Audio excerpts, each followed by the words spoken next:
Hey everyone, welcome back. I've got another story for you today, and this one is something else.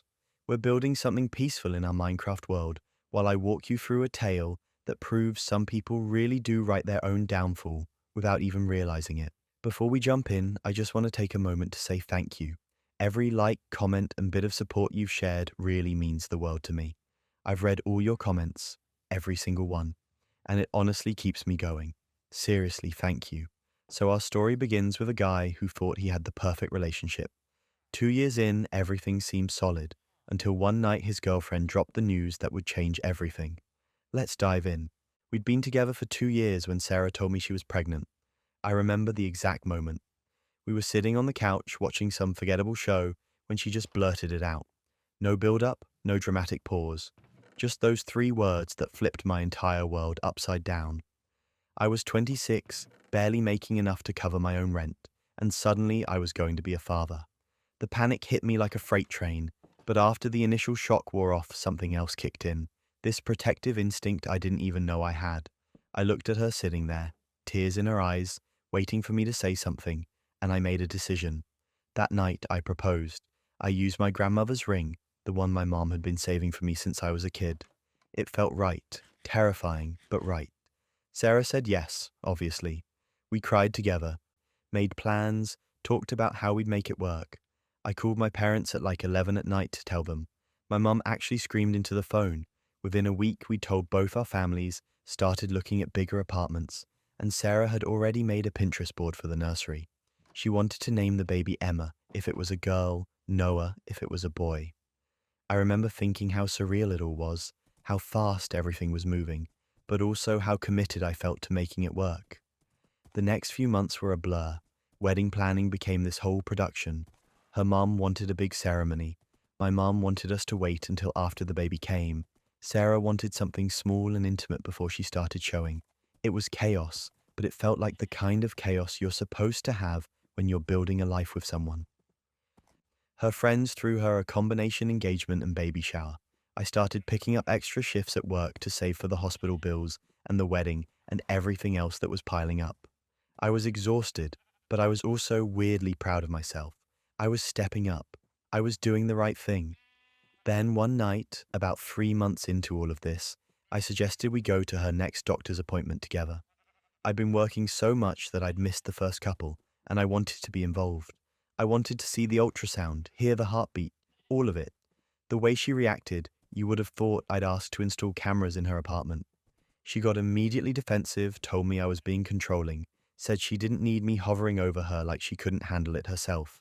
It caught me completely off guard. We'd never fought like that before. She stormed off to the bathroom and I just sat there, confused and a little hurt. That's when it hit me. In 3 months, she'd never once shown me an ultrasound photo. Not a single one. All her friends had been posting theirs on social media since week 8. But Sarah? Nothing. I'd asked about it once early on, and she'd said something vague about the quality not being good enough, or the doctor needing to redo it. I'd let it go because I didn't want to seem paranoid.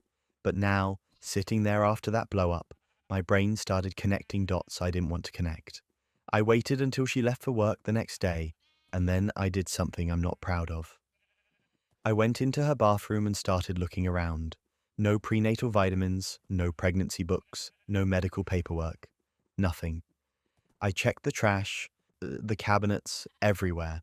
My hands were shaking the entire time because part of me knew what I was going to find, or more accurately, what I wasn't going to find. When she got home that evening, I confronted her.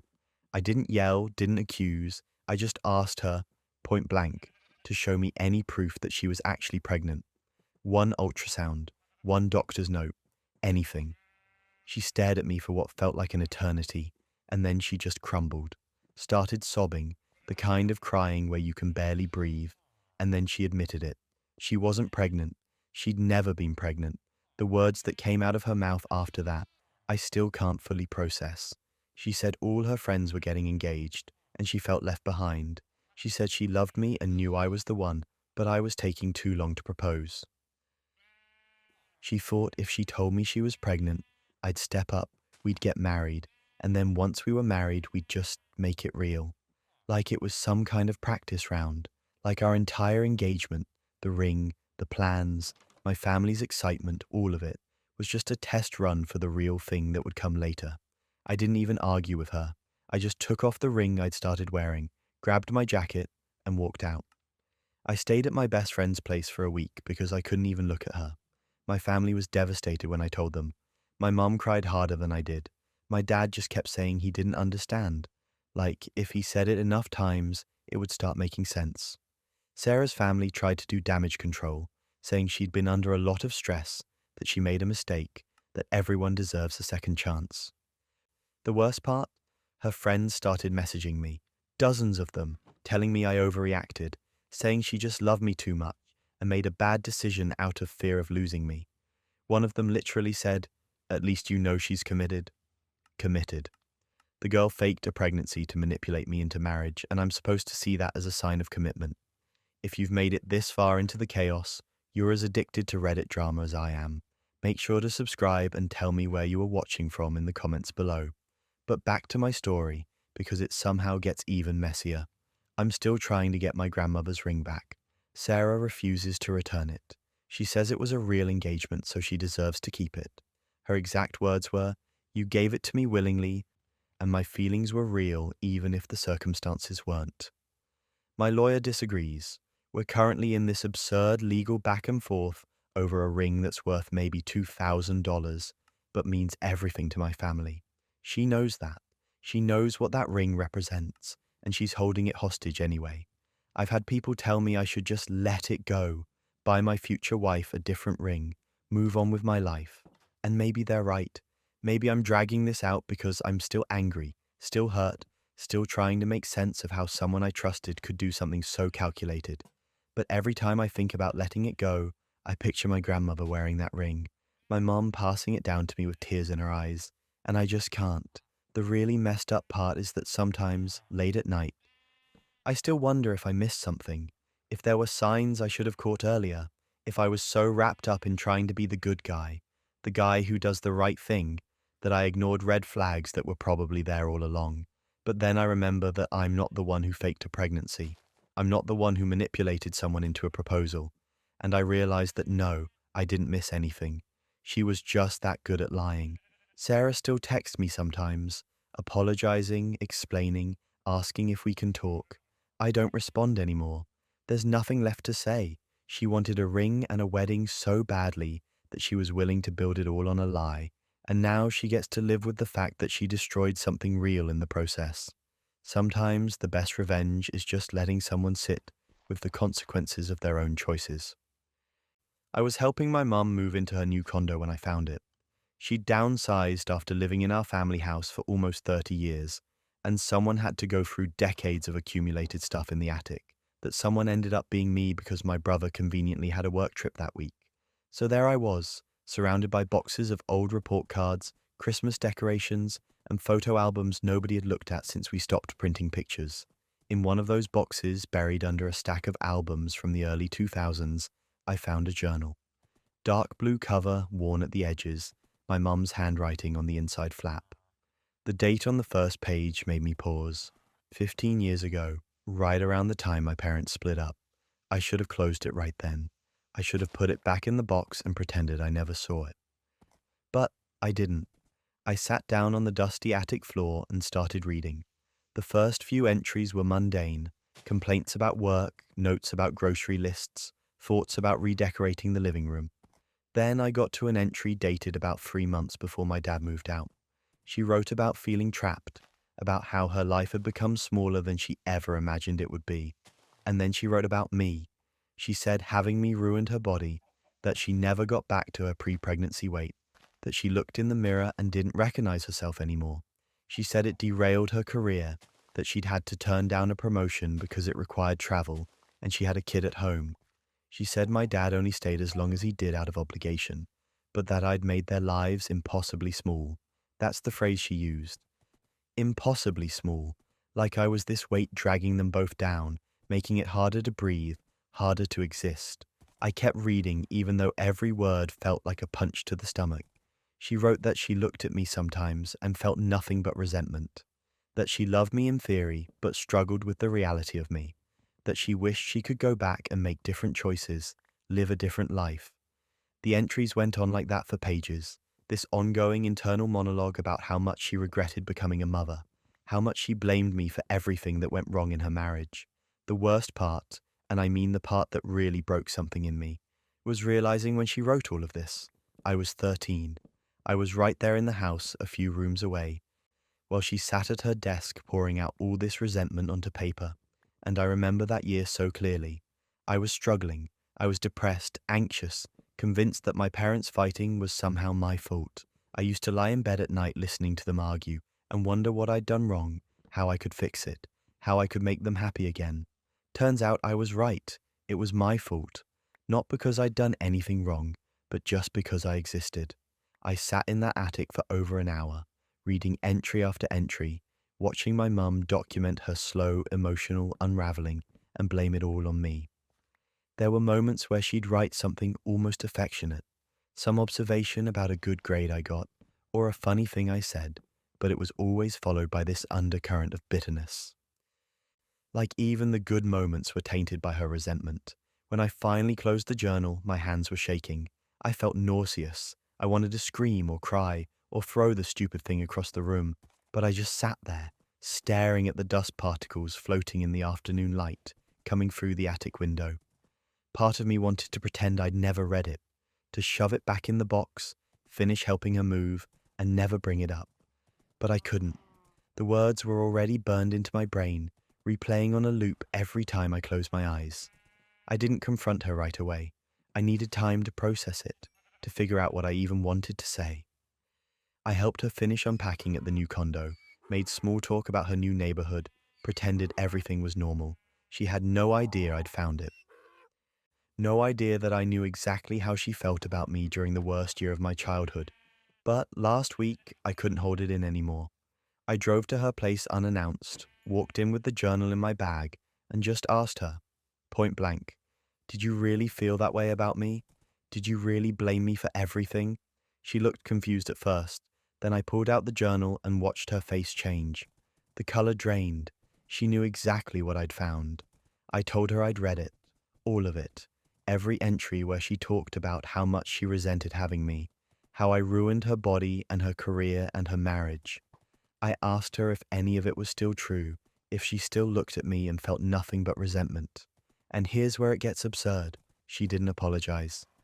Didn't try to explain or justify or even acknowledge how devastating those words were. Instead, she got angry at me.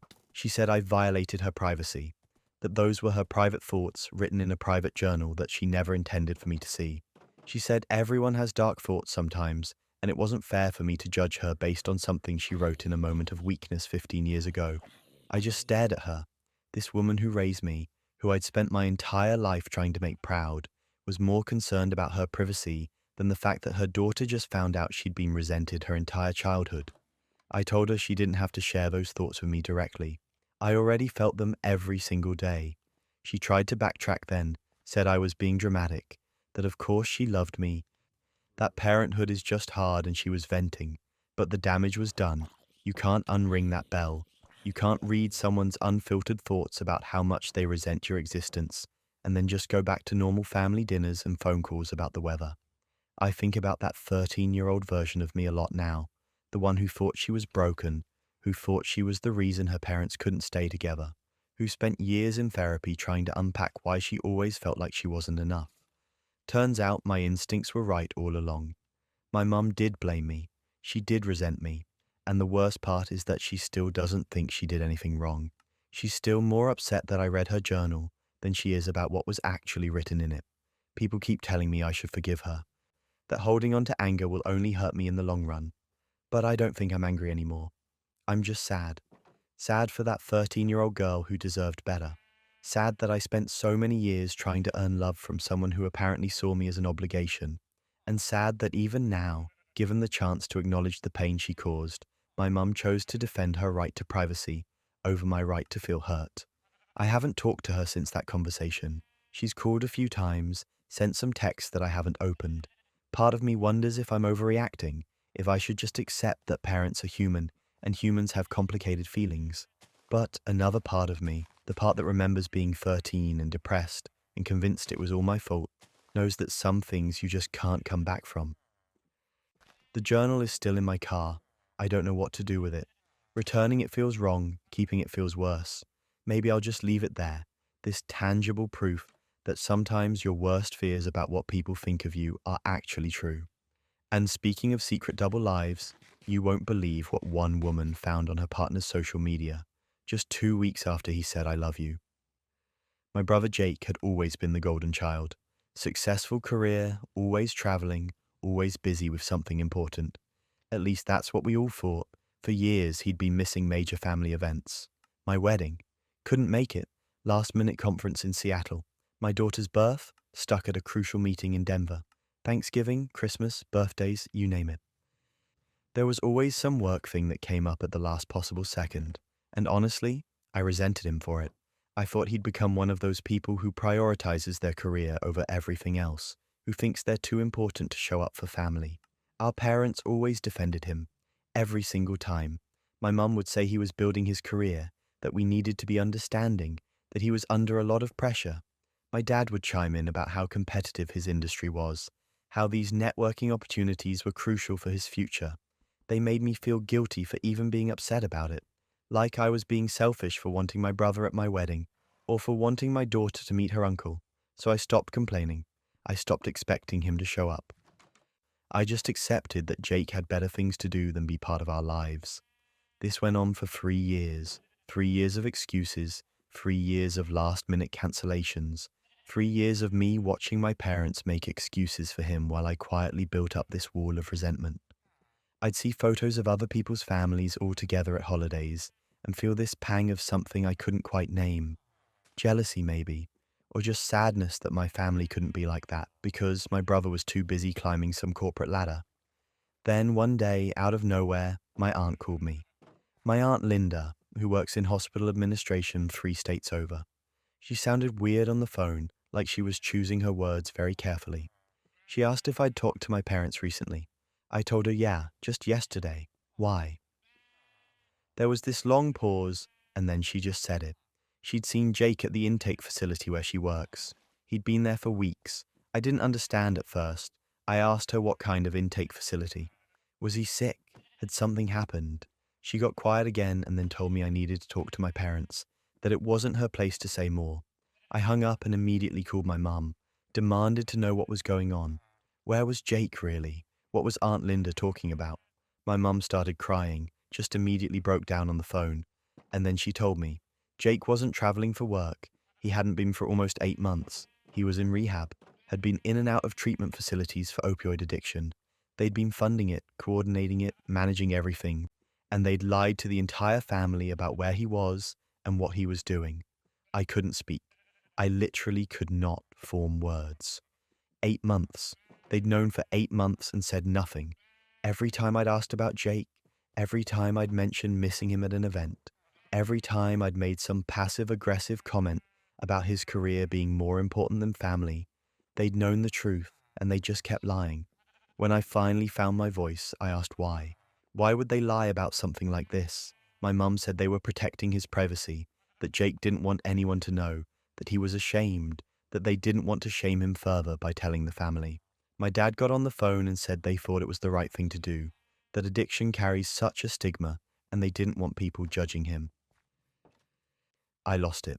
I completely lost it. I told them I didn't care about the addiction. I cared about the lies. I cared that I'd spent 3 years resenting my brother for being a selfish workaholic when he was actually fighting for his life. I cared that I'd missed my chance to support him, to be there for him, because they decided I wasn't trustworthy enough to handle the truth. I cared that they'd let me badmouth him at family dinners, let me make jokes about him being too important for us, when they knew exactly why he wasn't there. The level of deception here is almost impressive in how thoroughly it poisoned everything. My mom tried to defend it, said they were just trying to protect everyone, that it was complicated, that I didn't understand how hard it had been for them.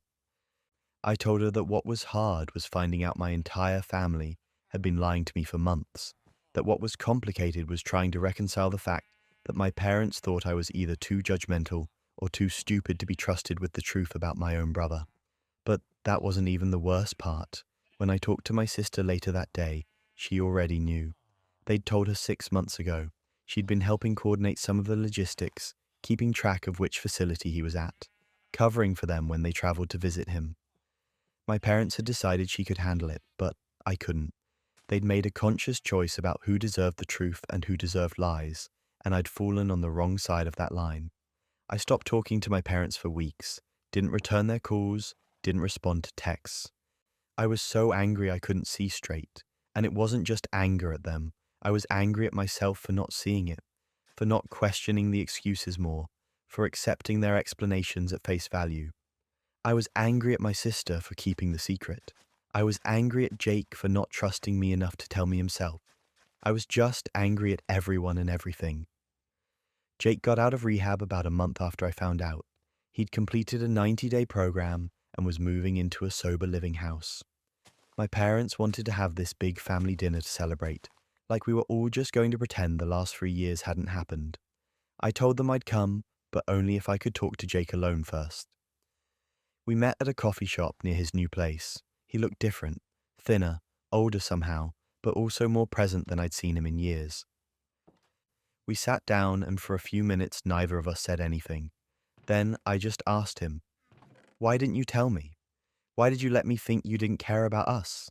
He stared at his coffee cup and said he was too ashamed to face me, that I'd always had everything together, always made the right choices, and he couldn't stand the thought of me knowing how badly he'd messed up. He said every time he missed an event, every time he heard I was upset about it, it killed him. But he'd convinced himself that me being angry at him for being too busy was better than me being disappointed in him for being an addict. I told him that wasn't his choice to make, that I would have rather known the truth and been able to support him than spent 3 years building up resentment over a lie. I told him I'd missed him at my wedding, that my daughter was almost a year old and had never met her uncle, and that all of that time was just gone now.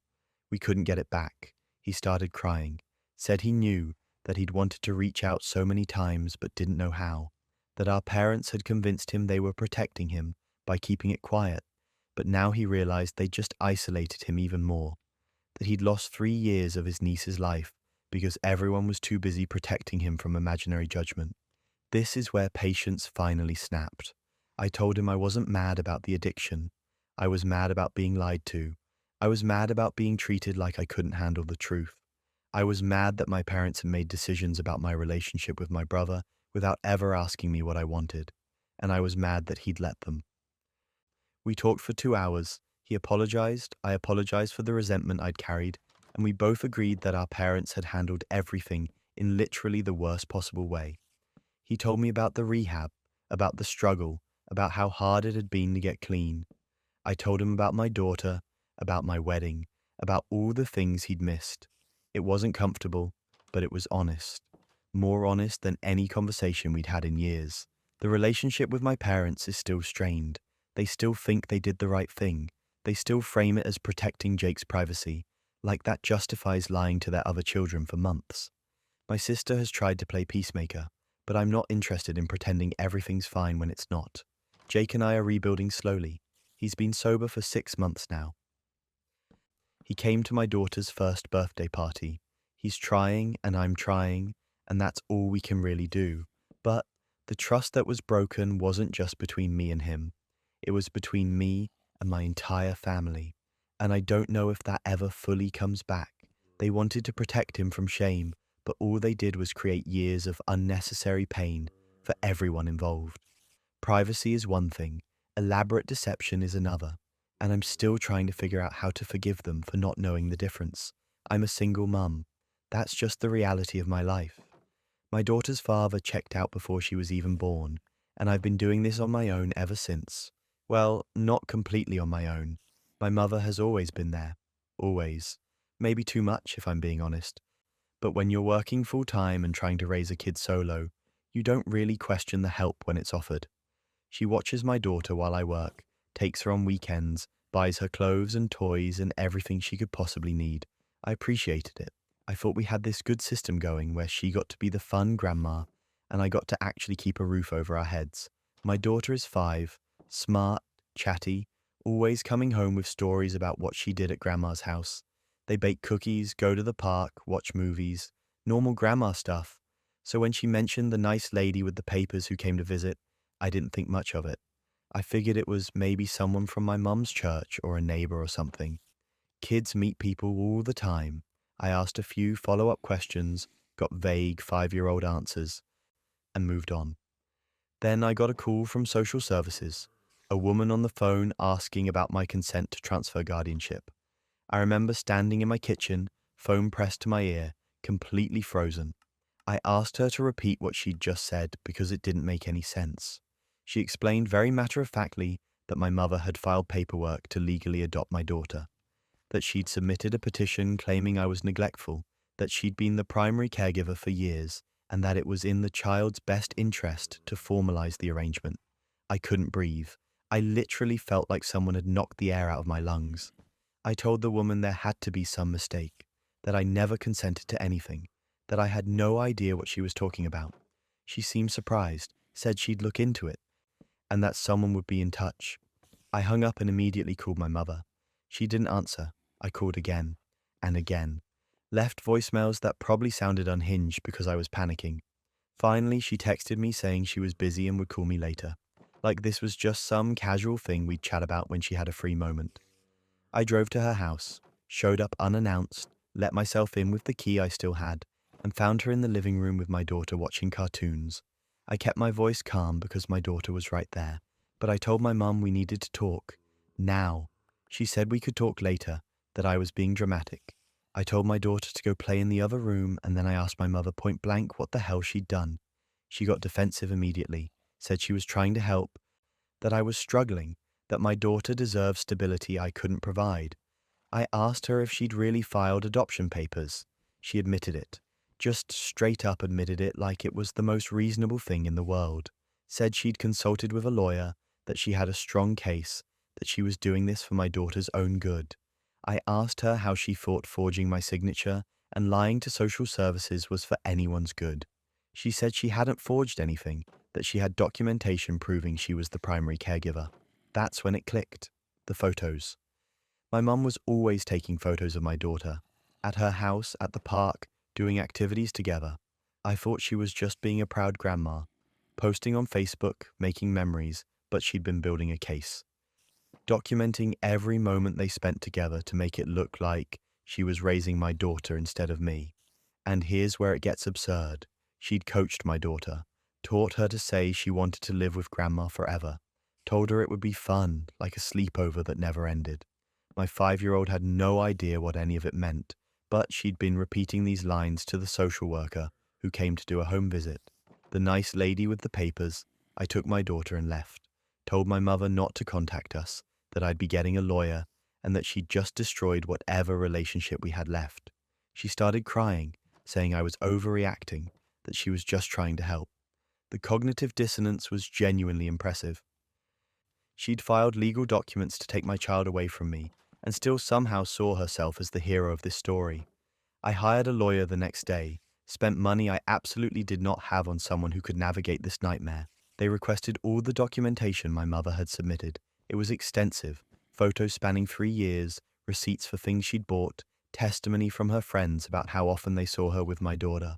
She'd even found a doctor who'd examined my daughter once when she had a fever at grandma's house and was willing to say he'd never seen me at any appointments. Never mind that I'd taken my daughter to every single well-child visit, every vaccination, every sick appointment with her actual pediatrician. My mother had found one doctor who'd seen her once and used it as evidence of neglect. The forged documents were my consent forms. She'd somehow gotten copies of my signature from old-school permission slips I'd signed when dropping my daughter off, scanned them, and photoshopped them onto guardianship transfer forms. My lawyer said it was one of the most brazen cases they'd ever seen. Not just the forgery, but the manipulation, the planning, the systematic documentation of everything to build her case. We ended up in court. My mother showed up with her lawyer, dressed like she was going to church, looking like the picture of a concerned grandmother. She cried on the stand, talked about how hard she'd tried to support me, how worried she was about my daughter's well-being, how she just wanted to provide stability. She made it sound like I was some struggling addict instead of a woman working full-time to support her kid while the father contributed absolutely nothing. My lawyer tore it apart, showed the forged signatures, proved that I'd been at every medical appointment, provided testimony from my employer about my work schedule and reliability, brought in my daughter's teacher, who confirmed I was at every parent-teacher conference and school event. The judge wasn't amused at all. He dismissed the petition, ordered my mother to have no contact with my daughter without my explicit permission, and suggested the district attorney might want to look into the forged documents. My mother left the courtroom still crying, still playing the victim. Her friends rallied around her, posting on social media about how cruel the system was, how grandparents have no rights. They painted me as the villain for not letting her see her granddaughter. None of them mentioned the part where she'd tried to legally steal my child. The damage is done, though. My daughter keeps asking when she can see Grandma. She doesn't understand why we don't go there anymore, why Grandma doesn't pick her up from school. She's 5. How do you explain to a 5-year-old that her grandmother tried to take her away from her mother? I've tried to keep it age appropriate, just saying that Grandma made some mistakes and we need some space right now. But she cries sometimes, says she misses her, and it breaks my heart because I can't give her the relationship she had with my mother without putting us both at risk. I had to find new childcare, which meant cutting my hours at work because I couldn't afford full-time daycare on what I make. I'm even more financially stretched than I was before, which is probably exactly what my mother would point to as proof I can't handle this on my own. The irony isn't lost on me that her attempt to prove I needed help has actually made everything harder. I don't know if I can ever trust her again. That's the thing that keeps me up at night. Not the legal stuff, not even the forged documents. It's the fact that for years, while I thought we were working together to raise my daughter, she was apparently collecting evidence against me. Every photo, every receipt, every moment was being catalogued as proof of my inadequacy. And I had no idea. My lawyer says the no contact order is temporary, that eventually we'll have to figure out some kind of supervised visitation if my mother petitions for grandparent rights. But right now, I can't even think about that. I can't imagine sitting in a room with her, watching her interact with my daughter, knowing what she tried to do. People keep telling me that family is everything, that I should find a way to forgive her, that my daughter needs her grandmother. But those people didn't watch their mother try to legally adopt their child. They didn't have to hire a lawyer and go to court and prove they were a fit parent to keep their own kid. They don't have to explain to a 5-year-old why the person she trusted most in the world isn't allowed to see her anymore. I'm doing my best, working less, struggling more, but my daughter is with me. That's what matters. The system worked, even though it shouldn't have gotten that far in the first place. And I'm trying to rebuild trust, not with my mother, but with myself. Trust that I can do this alone. Trust that I don't need help from someone who sees helping as an opportunity to replace me. When family betrayal goes that deep, it makes you question everything. One man had to question his entire childhood when he discovered something impossible about his father. My father died in a car accident when I was 7 years old. At least, that's what I was told. I remember the funeral. I remember wearing this stiff black dress that my mum had bought specifically for it, scratching at my neck the entire service. I remember my grandmother crying so hard she couldn't stand up.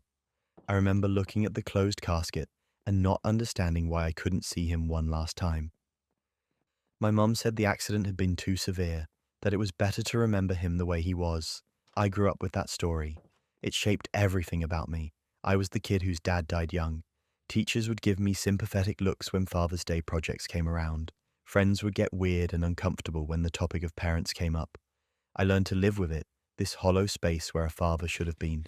I had his death certificate in a file box in my closet, official documentation that he'd died on a Tuesday in March when I was 7 years old. Last year, I did one of those DNA ancestry tests. It was a Christmas gift from my girlfriend. She thought it would be fun, interesting to see where my family came from. I spit in the tube, sent it off, and mostly forgot about it. A few months later, I got an email saying my results were ready.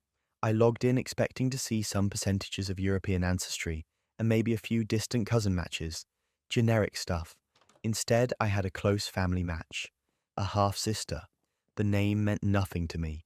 I stared at it for a long time, trying to figure out if this was some mistake, some glitch in the system. My mom was an only child. My dad's brother had died without having kids. There was no one this person could be. I clicked on her profile. She'd filled out some basic information. We shared about 25% of our DNA. The system said we were either half-siblings or an aunt-niece match. She'd sent me a message. Just a simple introduction saying she'd found the match surprising, and was I interested in connecting. I wrote back, explained that I was confused because I didn't know of any half-siblings, and asked if she had any information about how we might be related. She responded within an hour. Said her dad's name, asked if that meant anything to me. It was my father's name, my dead father's name. I told her there had to be a mistake. That person had died almost 20 years ago. She sent me a Facebook link, said this was her dad, maybe we were thinking of different people with the same name. I clicked it with my hands shaking, and there he was, same face, just older. The eyes were the same, the smile was the same. He had grey hair now and a few more wrinkles, but it was unmistakably him. His profile said he lived 2 states over. He was married to someone who wasn't my mother. His photos showed 3 kids I'd never seen before.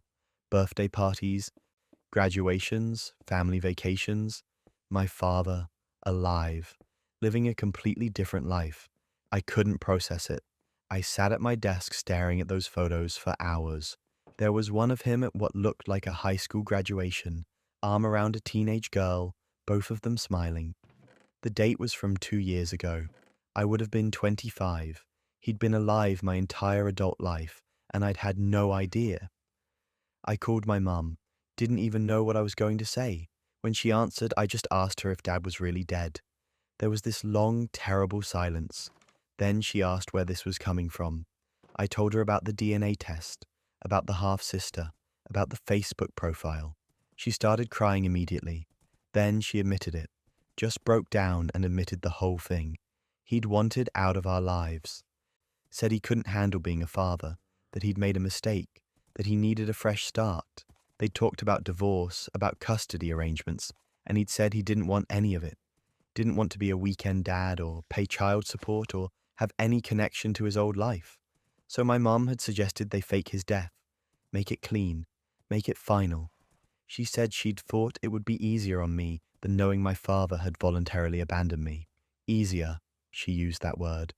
Like staging a fake death and letting me grieve a living person for 20 years was somehow the compassionate choice. I hung up on her. I don't even remember what I said. I was so angry I couldn't see straight. I felt like my entire life had been built on a lie. Every moment I'd spent missing him, wondering what he'd think of my choices, wishing he could be there for major events. All of it was based on a fiction they'd created together. I tracked him down. It wasn't hard once I had his new name and city.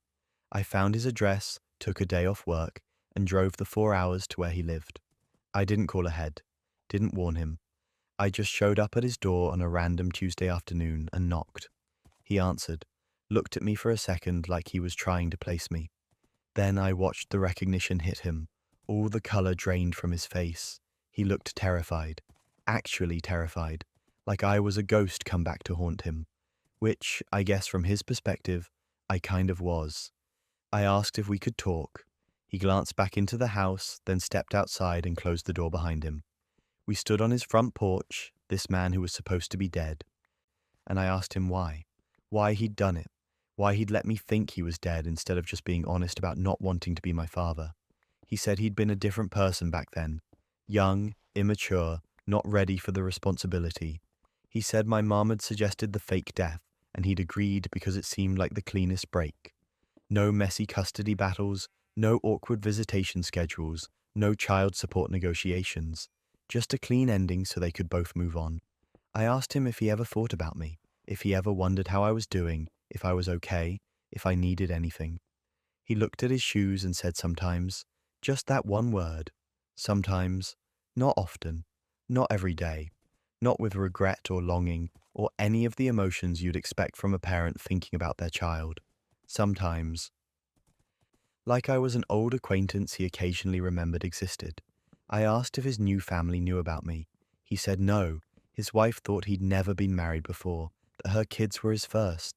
He'd built this entire new life on the foundation of me not existing, and now here I was, standing on his porch, threatening to dismantle the comfortable lie he'd been living.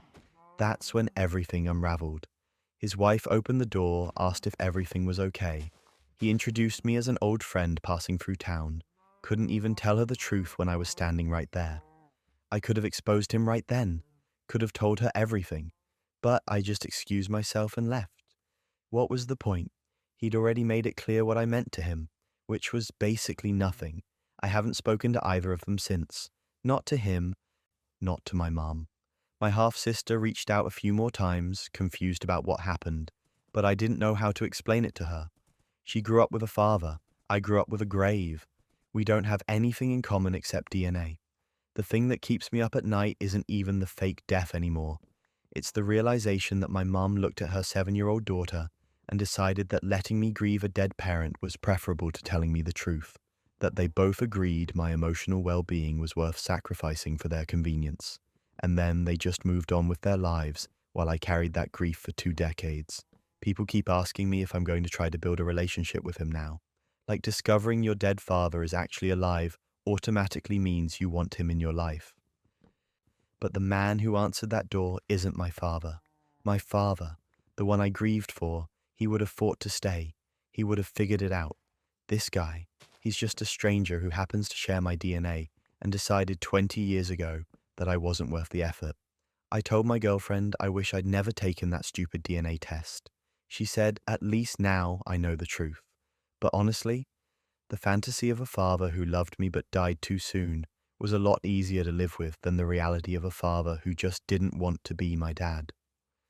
Betrayal from a parent cuts differently, but what happens when that betrayal gets broadcast to millions of strangers online? I was assaulted in college. It happened my sophomore year, at a party I shouldn't have gone to, by someone I thought I could trust. For years, I couldn't even say the words out loud. I went to therapy, did the work, slowly started to rebuild myself into someone who could function. But talking about it, that was still hard, really hard. It wasn't something I shared casually. It wasn't something I shared at all, really, except with my therapist and one close friend who'd been through something similar. Then, last Christmas, I told my family. We were all home for the holidays, sitting around after dinner, and somehow the conversation turned heavy. My mum was talking about a news story, something about campus safety, and I just felt this need to finally tell them, to let them know why I'd been so distant during those years, why I dropped out for a semester, why I still got weird about certain things. So I told them the whole story, more details than I'd ever shared with anyone outside of therapy. My parents cried. My sister hugged me. Everyone said the right things about how brave I was, how proud they were that I'd survived, how much they loved me. It felt good, honestly. Like this weight I'd been carrying alone was finally shared. Like my family understood a part of me they'd been confused about for years. 2 weeks later, my phone started blowing up. Friends I hadn't talked to in months were messaging me, asking if I was okay. Co-workers were giving me these weird, sympathetic looks. I had no idea what was happening until someone sent me a link to my sister's TikTok. The video was titled Story Time, My Sister's Essay Experience and How Our Family Healed. I felt sick just reading the title. I clicked play and there she was, sitting in her bedroom with perfect lighting, talking about my assault, my story, details I had shared in confidence, in a vulnerable moment with my family, were now being broadcast to strangers on the internet. She talked about what happened to me like it was a plot point in her personal growth journey. She included specifics I'd never shared publicly. The party, the person, what happened after, things I'd barely been able to say out loud in therapy. And at the end, she promoted her mental health awareness page, asked people to follow her for more content about supporting survivors. The video had 2 million views. I couldn't breathe. I sat on my bathroom floor watching this video over and over, trying to understand how this had happened, how my sister had taken the most painful thing that had ever happened to me and turned it into content, into engagement, into followers. Friends I'd never told started messaging me with support. People from high school who I barely remembered were commenting about how brave I was. My boss pulled me aside at work to ask if I needed time off, clearly uncomfortable because she'd seen the video. My trauma was now public knowledge because my sister had decided it made for good content. I called her immediately, asked her what the hell she was thinking. She sounded confused, like she genuinely didn't understand why I was upset. She said she was raising awareness, helping other survivors feel less alone, using her platform for good. She talked about all the messages she'd gotten from people thanking her for sharing, saying it had helped them process their own experiences. I told her it wasn't her story to share, that she'd violated my trust and my privacy in the worst possible way. That every view on that video was someone learning intimate details about the worst thing that had ever happened to me without my consent. I told her to take it down, right now. She refused, said it was her story too as a family member who'd supported me through my healing journey, that she had a right to talk about how my trauma had affected her, that taking it down would be letting down all the people who'd been helped by hearing it. The entitlement is genuinely staggering. She'd repackaged my assault as her supporting role character arc. I called my parents. Surely they'd see how messed up this was. Surely they'd make her take it down. But they defended her. My mum said I should be proud that my sister was destigmatizing trauma. My dad said it was good that something positive was coming from what happened to me. They acted like I was being selfish for wanting privacy about my own assault. I reported the video to TikTok, explained that it contained private information about me shared without consent. It took 3 attempts and 2 weeks, but they finally took it down.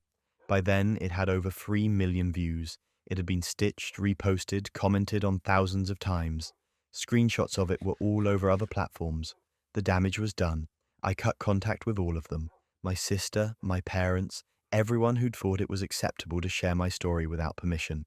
My sister was furious. She made another video about how I'd gotten her content removed, how I didn't understand the good she was doing, how I was being unsupportive of her mental health advocacy work. But that wasn't even the worst part. She kept posting.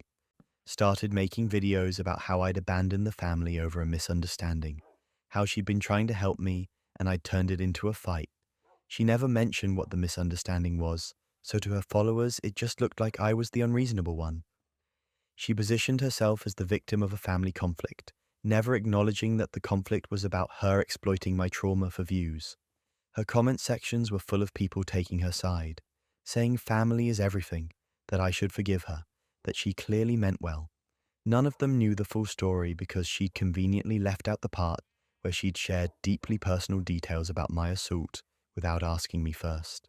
I had people showing up in my messages defending her, strangers who'd watched her videos telling me I was being too harsh, that my sister loved me and I should appreciate her support. It was surreal. I was being lectured about forgiveness by people who learned about my trauma from a TikTok video I never consented to. My therapist said this was a secondary violation, that having my story shared without consent was re-traumatizing in its own way. She was right.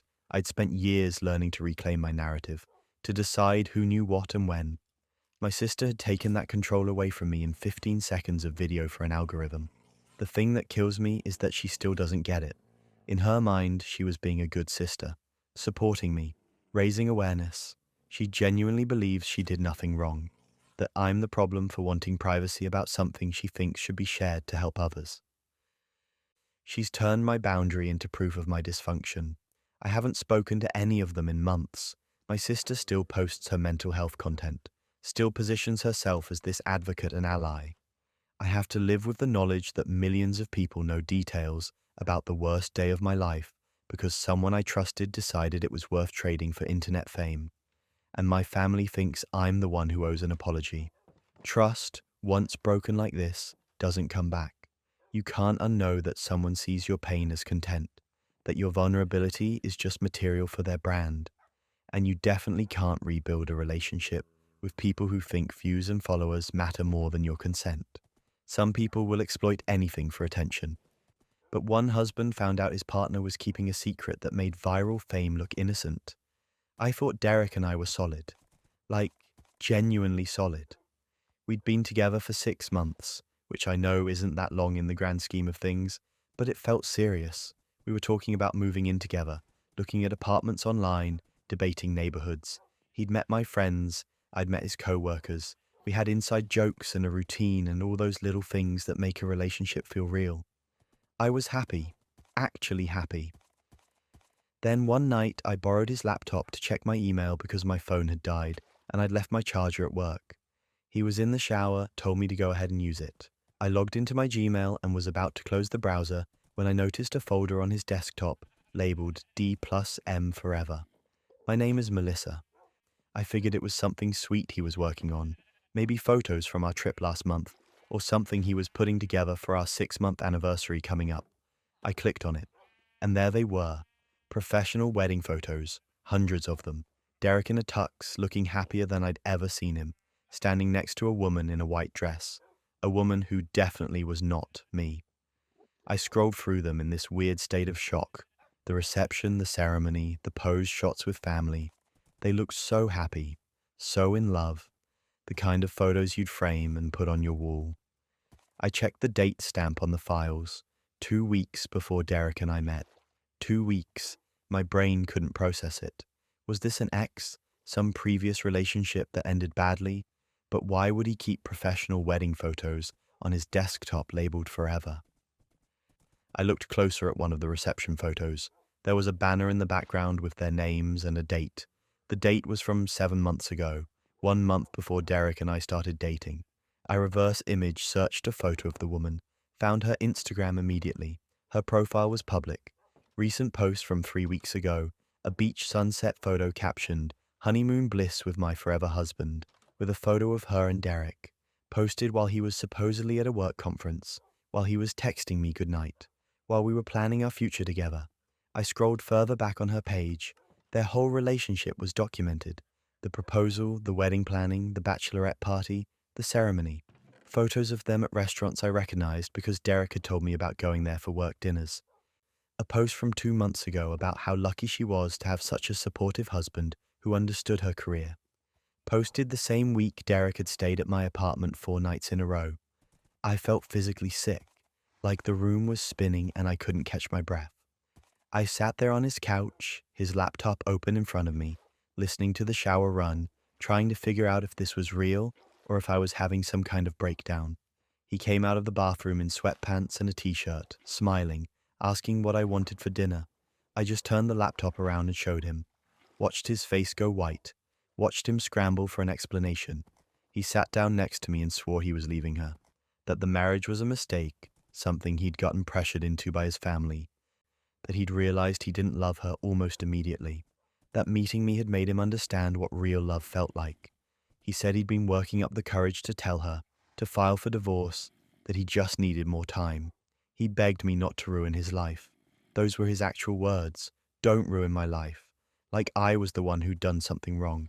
Like I was the one who'd been living a double life for 6 months. I asked him where he told her he was right now. He admitted she thought he was on a business trip. The same business trip excuse he'd used dozens of times, apparently. Every night he stayed at my place. Every weekend we spent together. She thought he was traveling for work. I asked if he'd ever actually told her he wanted a divorce. He said he'd been hinting at it. Hinting. The audacity is actually kind of impressive in a deeply disturbing way. I told him to leave. He tried to argue, said we could work through this, that he'd tell her everything tomorrow. I told him to get out of my apartment. He left, still trying to explain, still acting like this was some minor misunderstanding we could smooth over with enough conversation. The second the door closed, I messaged her on Instagram, told her who I was, that I'd been dating her husband for 6 months, that I'd just found out she existed. I sent screenshots of our text conversations, photos of us together, everything. I felt terrible doing it, knowing it would destroy her, but she deserved to know. She responded within an hour, said she had no idea, that Derek had told her he traveled constantly for work, sometimes weeks at a time, that she'd thought it was normal given his job. We started comparing notes. The timeline was nauseating. He'd proposed to her while we were dating. The week he'd told me he had the flu and couldn't see me, he was on his honeymoon. The weekend he said he had to visit his sick grandmother. He was at his own wedding. But that wasn't even the worst part. She showed me messages where he'd asked her about extending their honeymoon, wanting to book an extra week, the same week he'd helped me move into my current apartment. He'd been trying to overlap his lies, scheduling his double life down to the day. She was devastated.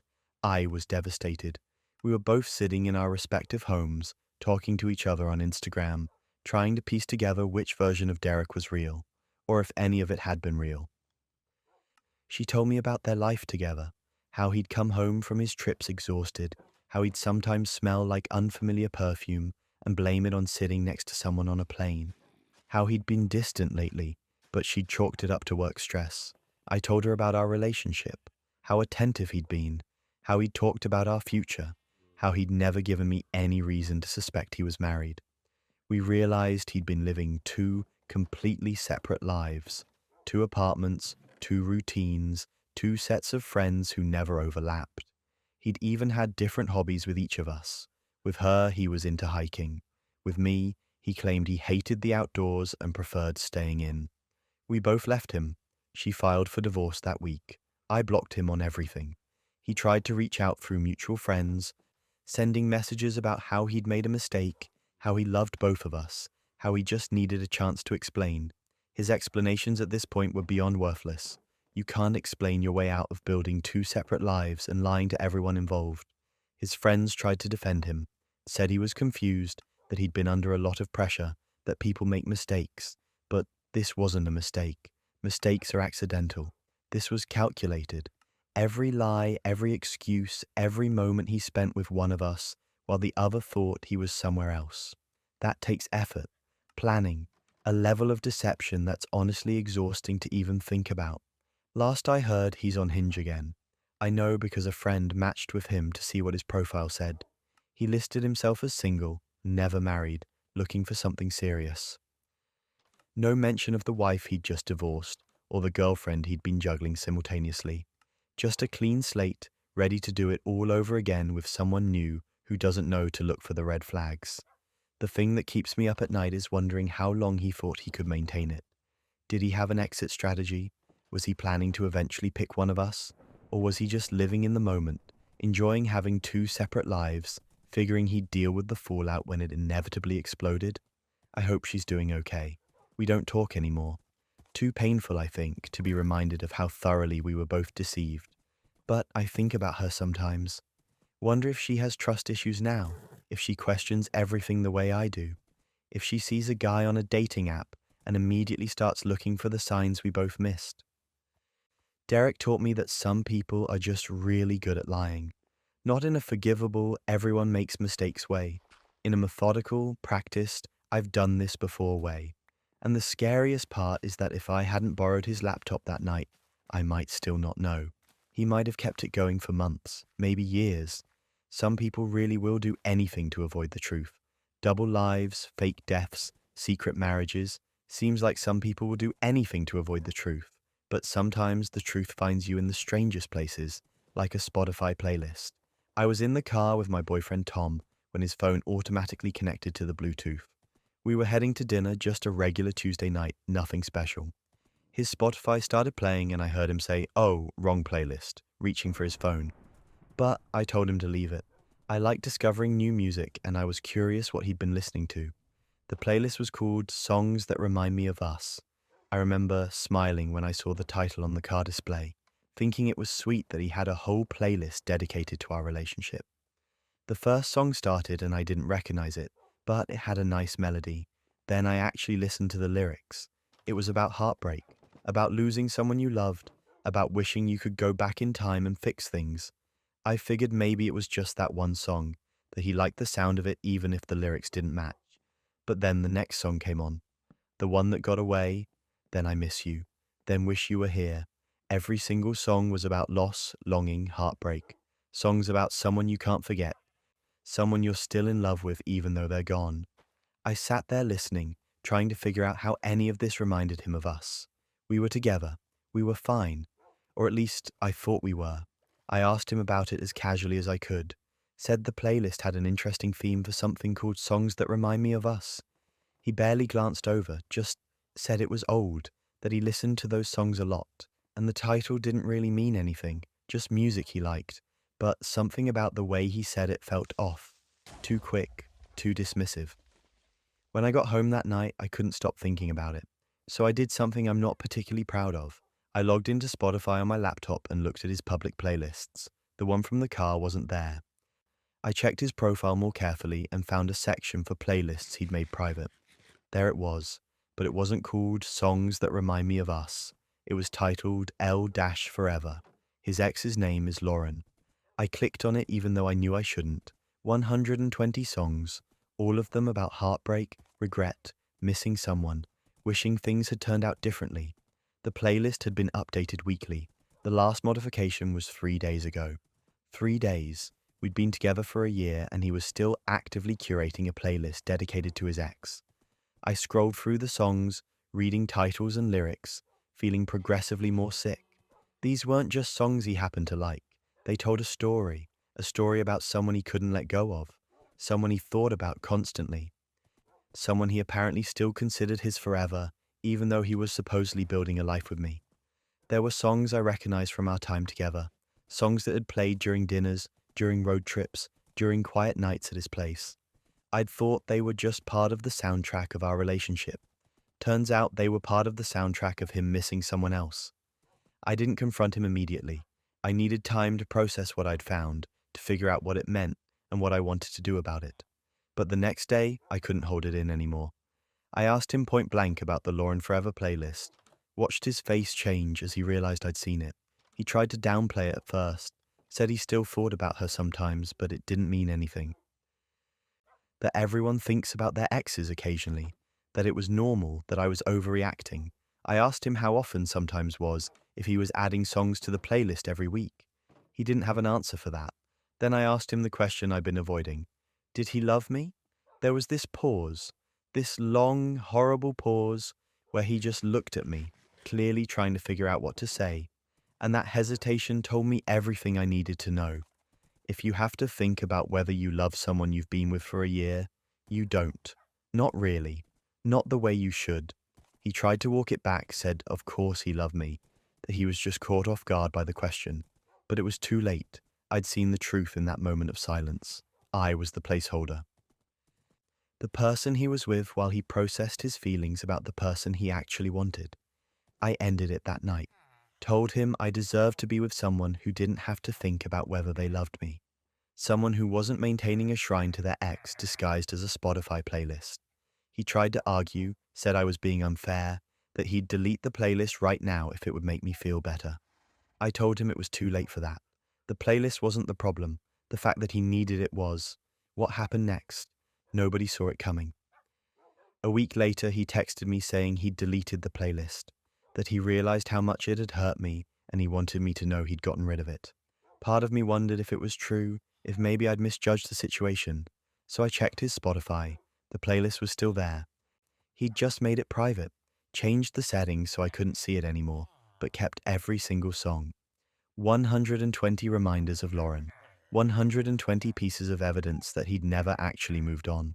I didn't respond to his text. What was there to say? He'd lied about deleting it, probably hoping I wouldn't check, that I'd just take him at his word and we could move past it. But I had checked, and now I knew for certain that even when directly confronted with how much his ex-worship was hurting me, he still couldn't let her go. The thing that bothers me most isn't even that he still had feelings for Lauren. People can't always control their emotions, can't always flip a switch and stop caring about someone just because the relationship ended. I get that. What bothers me is that he let me believe I mattered to him the same way she did. Let me invest a year of my life into a relationship where I was always going to be second place to a memory. I think about all the times he played those songs around me, all the times I heard them and thought they were just background music, not realizing each one was him wallowing in nostalgia for someone else. All the moments I thought we were building something together while he was apparently still living in the past. My friends have asked if I ever reached out to Lauren, if I wanted to know her side of things, but honestly, what would be the point? She clearly ended things with him, clearly moved on with her life while he stayed stuck. I don't need her perspective to know that Tom wasn't over her. The playlist made that pretty clear. I deleted his number after I saw he'd lied about deleting the playlist.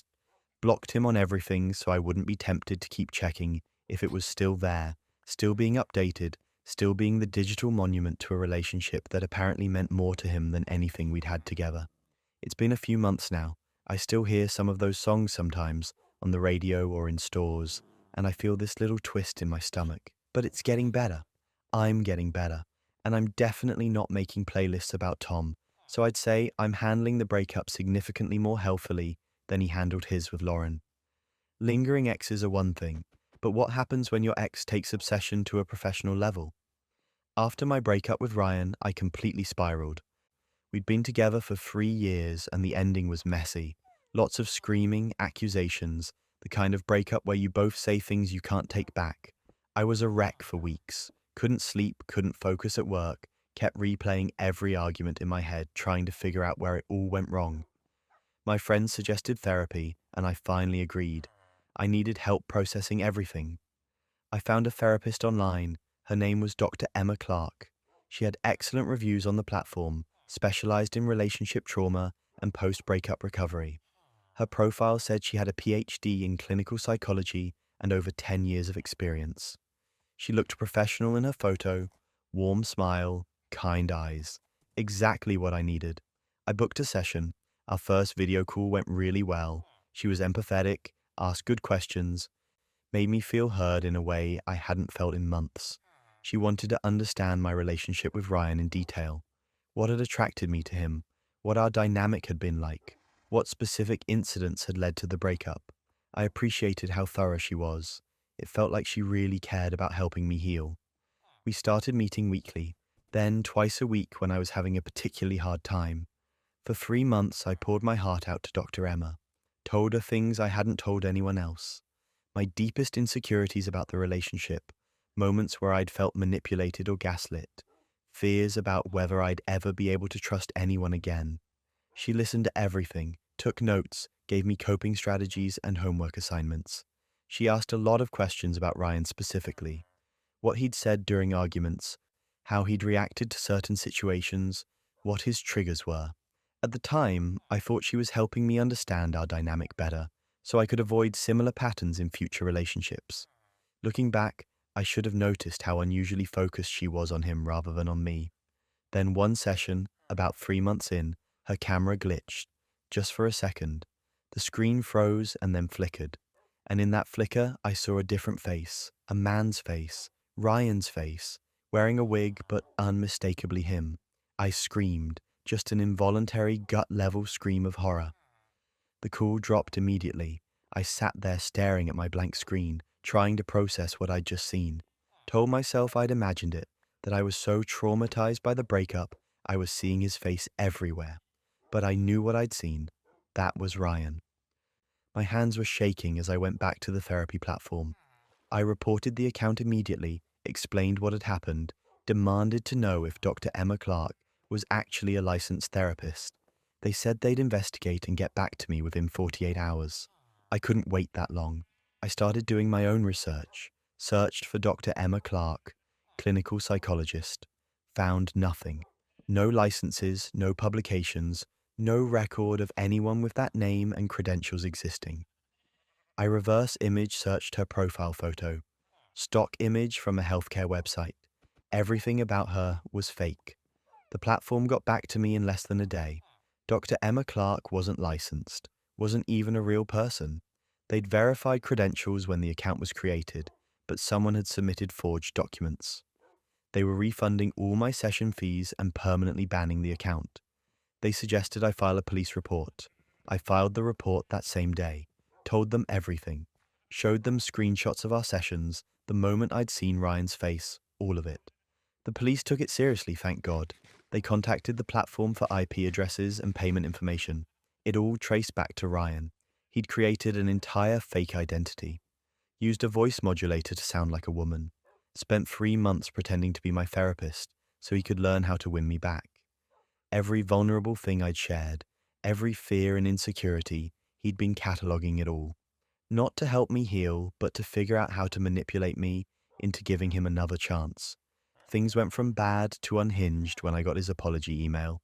It was long, rambling, full of justifications. He said he just wanted to understand me better, that our communication had been the problem in our relationship, and he thought if he could really listen to me without the pressure of being my boyfriend, he could learn how to be a better partner. He said therapy seemed like the perfect way to do that. He actually framed it as him working on himself. The delusion required to think this was anything other than predatory is genuinely concerning. He said he'd fallen in love with me all over again listening to me talk, that hearing my perspective had made him realize how much he'd hurt me and how badly he wanted to fix things. He asked if we could meet in person to talk, said he'd show me how much he'd changed, how much he'd learned about what I needed. I didn't respond. I forwarded the email to the police and to my lawyer. We filed for a restraining order. The judge granted it immediately. Ryan was ordered to stay at least 500 feet away from me at all times, no contact of any kind. He violated it twice. First time was 2 weeks after the order was granted. He showed up at my gym, just stood in the parking lot, watching me through the window. Someone at the front desk noticed and called the police. He was arrested, spent a night in jail, got released with a warning. Second time was a month later. He created a fake Instagram account and sent me a message. Just said he missed me and wanted me to know he was still thinking about me. I reported it immediately. He got arrested again. This time the judge wasn't so lenient. Extended the restraining order, added additional penalties. Told him the next violation would result in serious jail time. I haven't heard from him since, but I'm constantly looking over my shoulder, checking who's behind me when I walk to my car, scrutinizing every new follower on social media, wondering if that person at the coffee shop is really just a stranger, or if it's him in disguise again. The therapy platform apologized profusely, offered me free sessions with an actual licensed therapist to help process the trauma of being catfished by my ex. The irony of needing therapy to recover from fake therapy isn't lost on me. I took them up on it.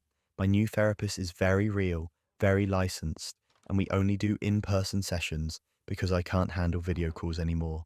The worst part is that I actually felt like I was healing during those sessions with fake Dr. Emma. I thought I was making progress, understanding myself better, learning healthy coping mechanisms, but it was all contaminated. Every insight, every breakthrough, it was all happening while my abusive ex was on the other end taking notes on how to better manipulate me. I have to start over now, reprocess the breakup with someone who isn't secretly my ex-boyfriend, figure out which of the coping strategies Dr. Emma gave me are actually helpful, and which were designed to make me more vulnerable to Ryan's manipulation. It's exhausting. My friends ask if I'm dating again. I laugh every time. How am I supposed to trust anyone after this? How am I supposed to be vulnerable with a new person when the last time I tried to be vulnerable in a safe professional setting, it turned out to be my ex in a wig using a voice modulator? The police said this kind of thing is becoming more common. People creating fake profiles to stalk their exes, catfishing them under different identities, using technology to bypass restraining orders and no contact agreements. It's terrifying.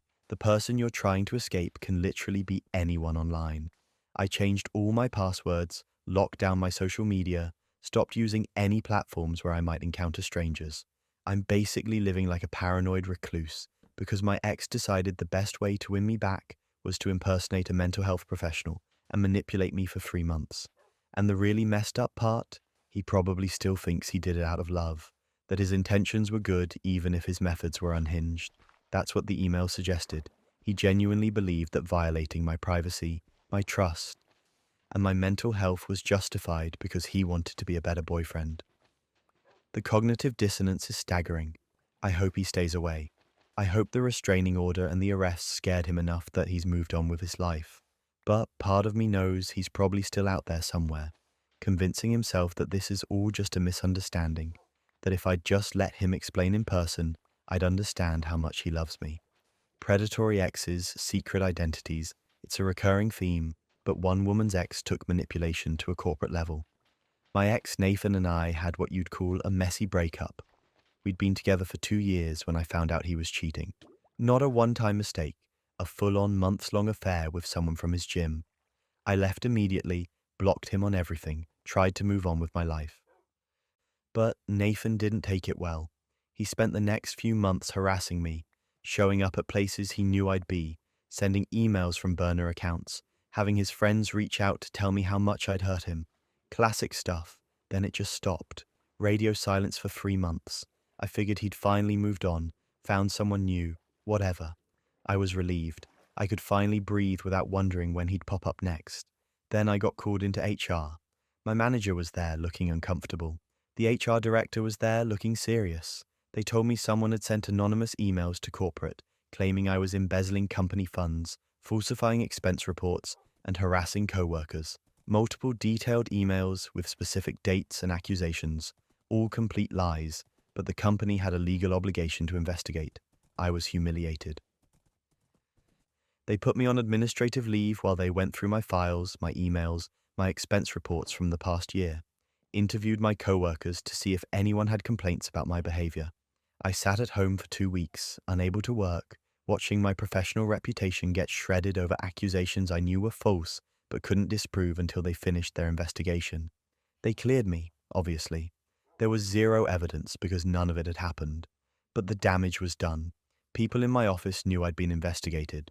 Some probably wondered if there was truth to it even after I was cleared. That's how these things work.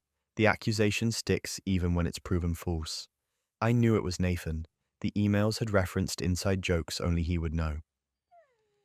Mentioned a work trip where something embarrassing had happened that I'd only told him about. Used phrases he used to say, but they were sent from an encrypted email service, untraceable, and I couldn't prove it was him. HR said without proof, there was nothing they could do. I went back to work trying to act normal while internally seething. Nathan had tried to destroy my career because I'd left him for cheating. The pettiness was breathtaking, but also the cruelty. He knew how much I cared about my job, how hard I'd worked to get where I was, and he'd tried to take it all away. Then cosmic justice happened. 2 months after the investigation ended, I got promoted, regional manager. It was a position I'd been working toward for years, and despite the false accusations, my actual work record spoke for itself. I was thrilled. New office, significant pay increase, overseeing multiple teams across several branches. It felt like vindication. My first major task in the new role was overseeing a merger with another branch. Our company had acquired a smaller competitor, and we were integrating their staff into our operations.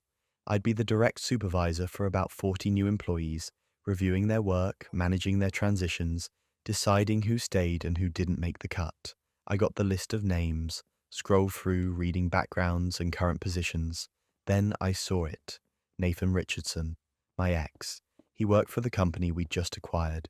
He was about to become one of my direct reports. I sat at my desk staring at his name on my screen, trying to process what was happening.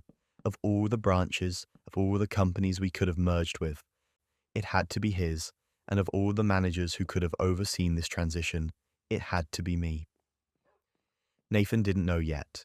The announcement about my promotion and the merger details were going out in a company-wide email that afternoon, followed by an all-hands meeting where I'd be introduced as the new regional manager.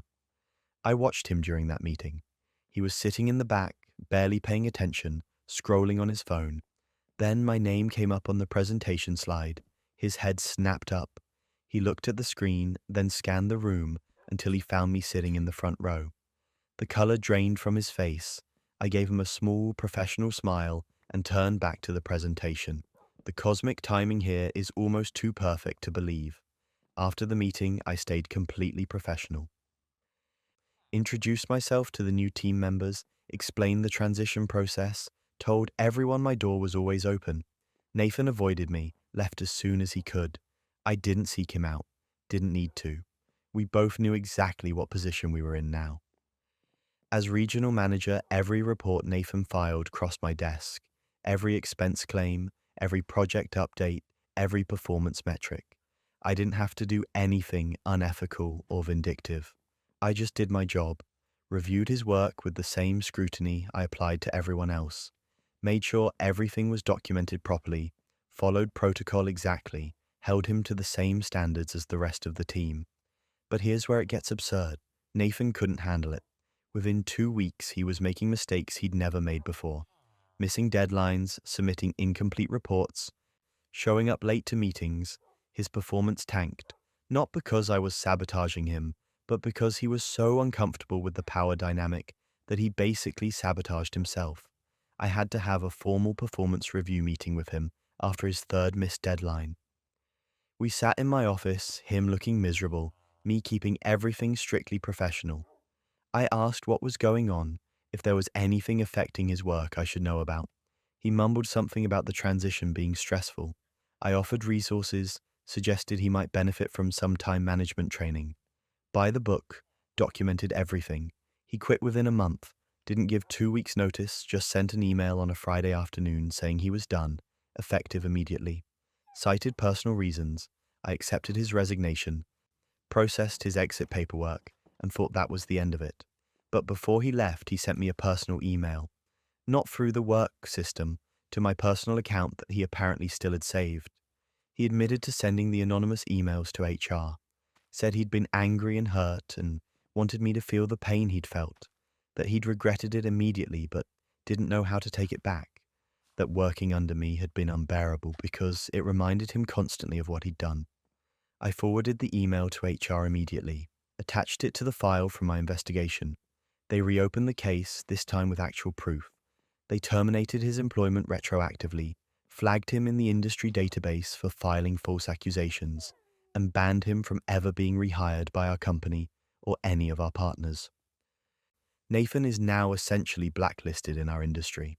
The professional community is smaller than people think, and word spreads fast about someone who filed false harassment and embezzlement claims against a coworker out of personal spite.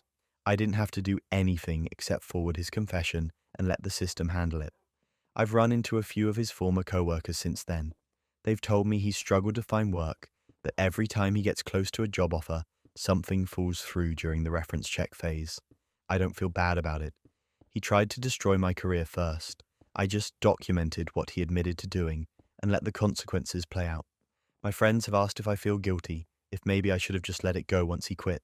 But why? He spent months harassing me after our breakup.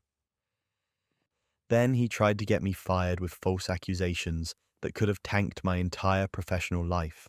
And even after all that, I didn't retaliate. I just did my job well enough to get promoted, and he happened to end up reporting to me.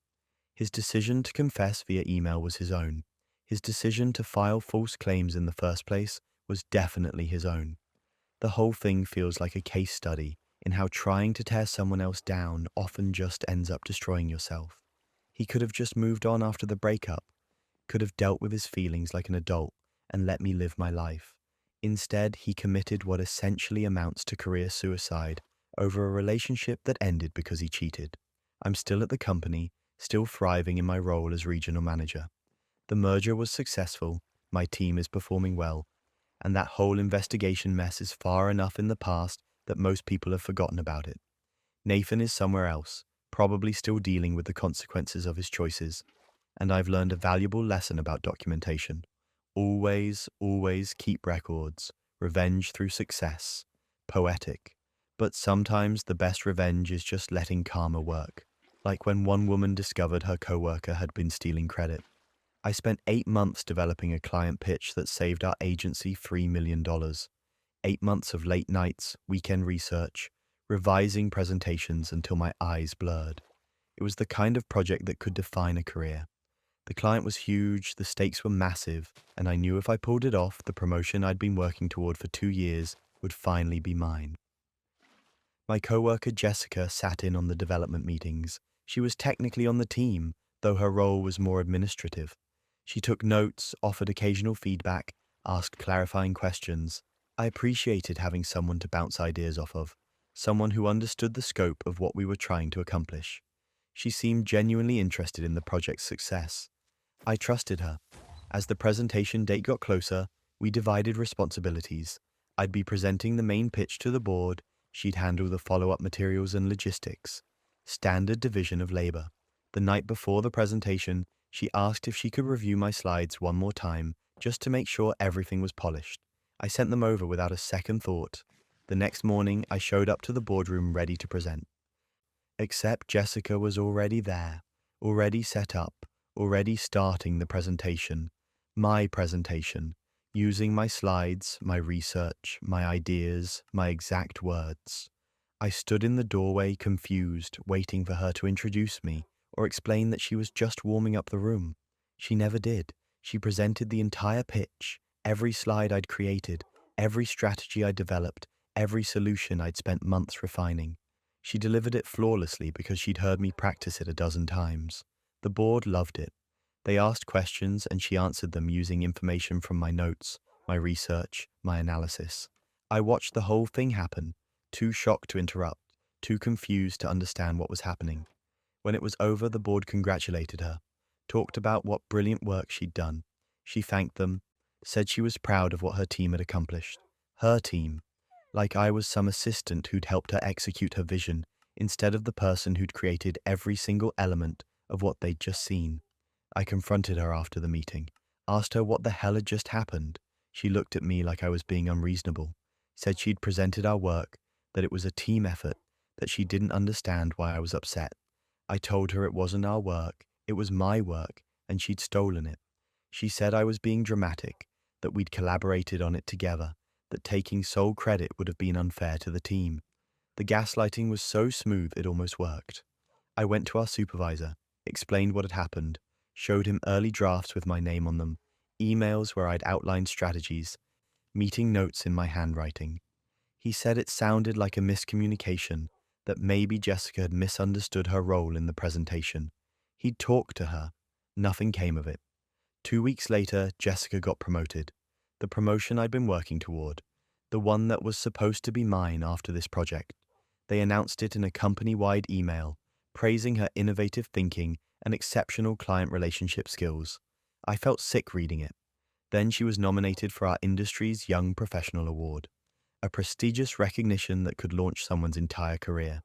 The nomination cited the $3 million client pitch as her signature achievement. My achievement, presented as hers. I was furious, but I stayed quiet, watched her do interviews about her success, post on LinkedIn about the honor of being nominated, accept congratulations from colleagues who had no idea she'd stolen everything.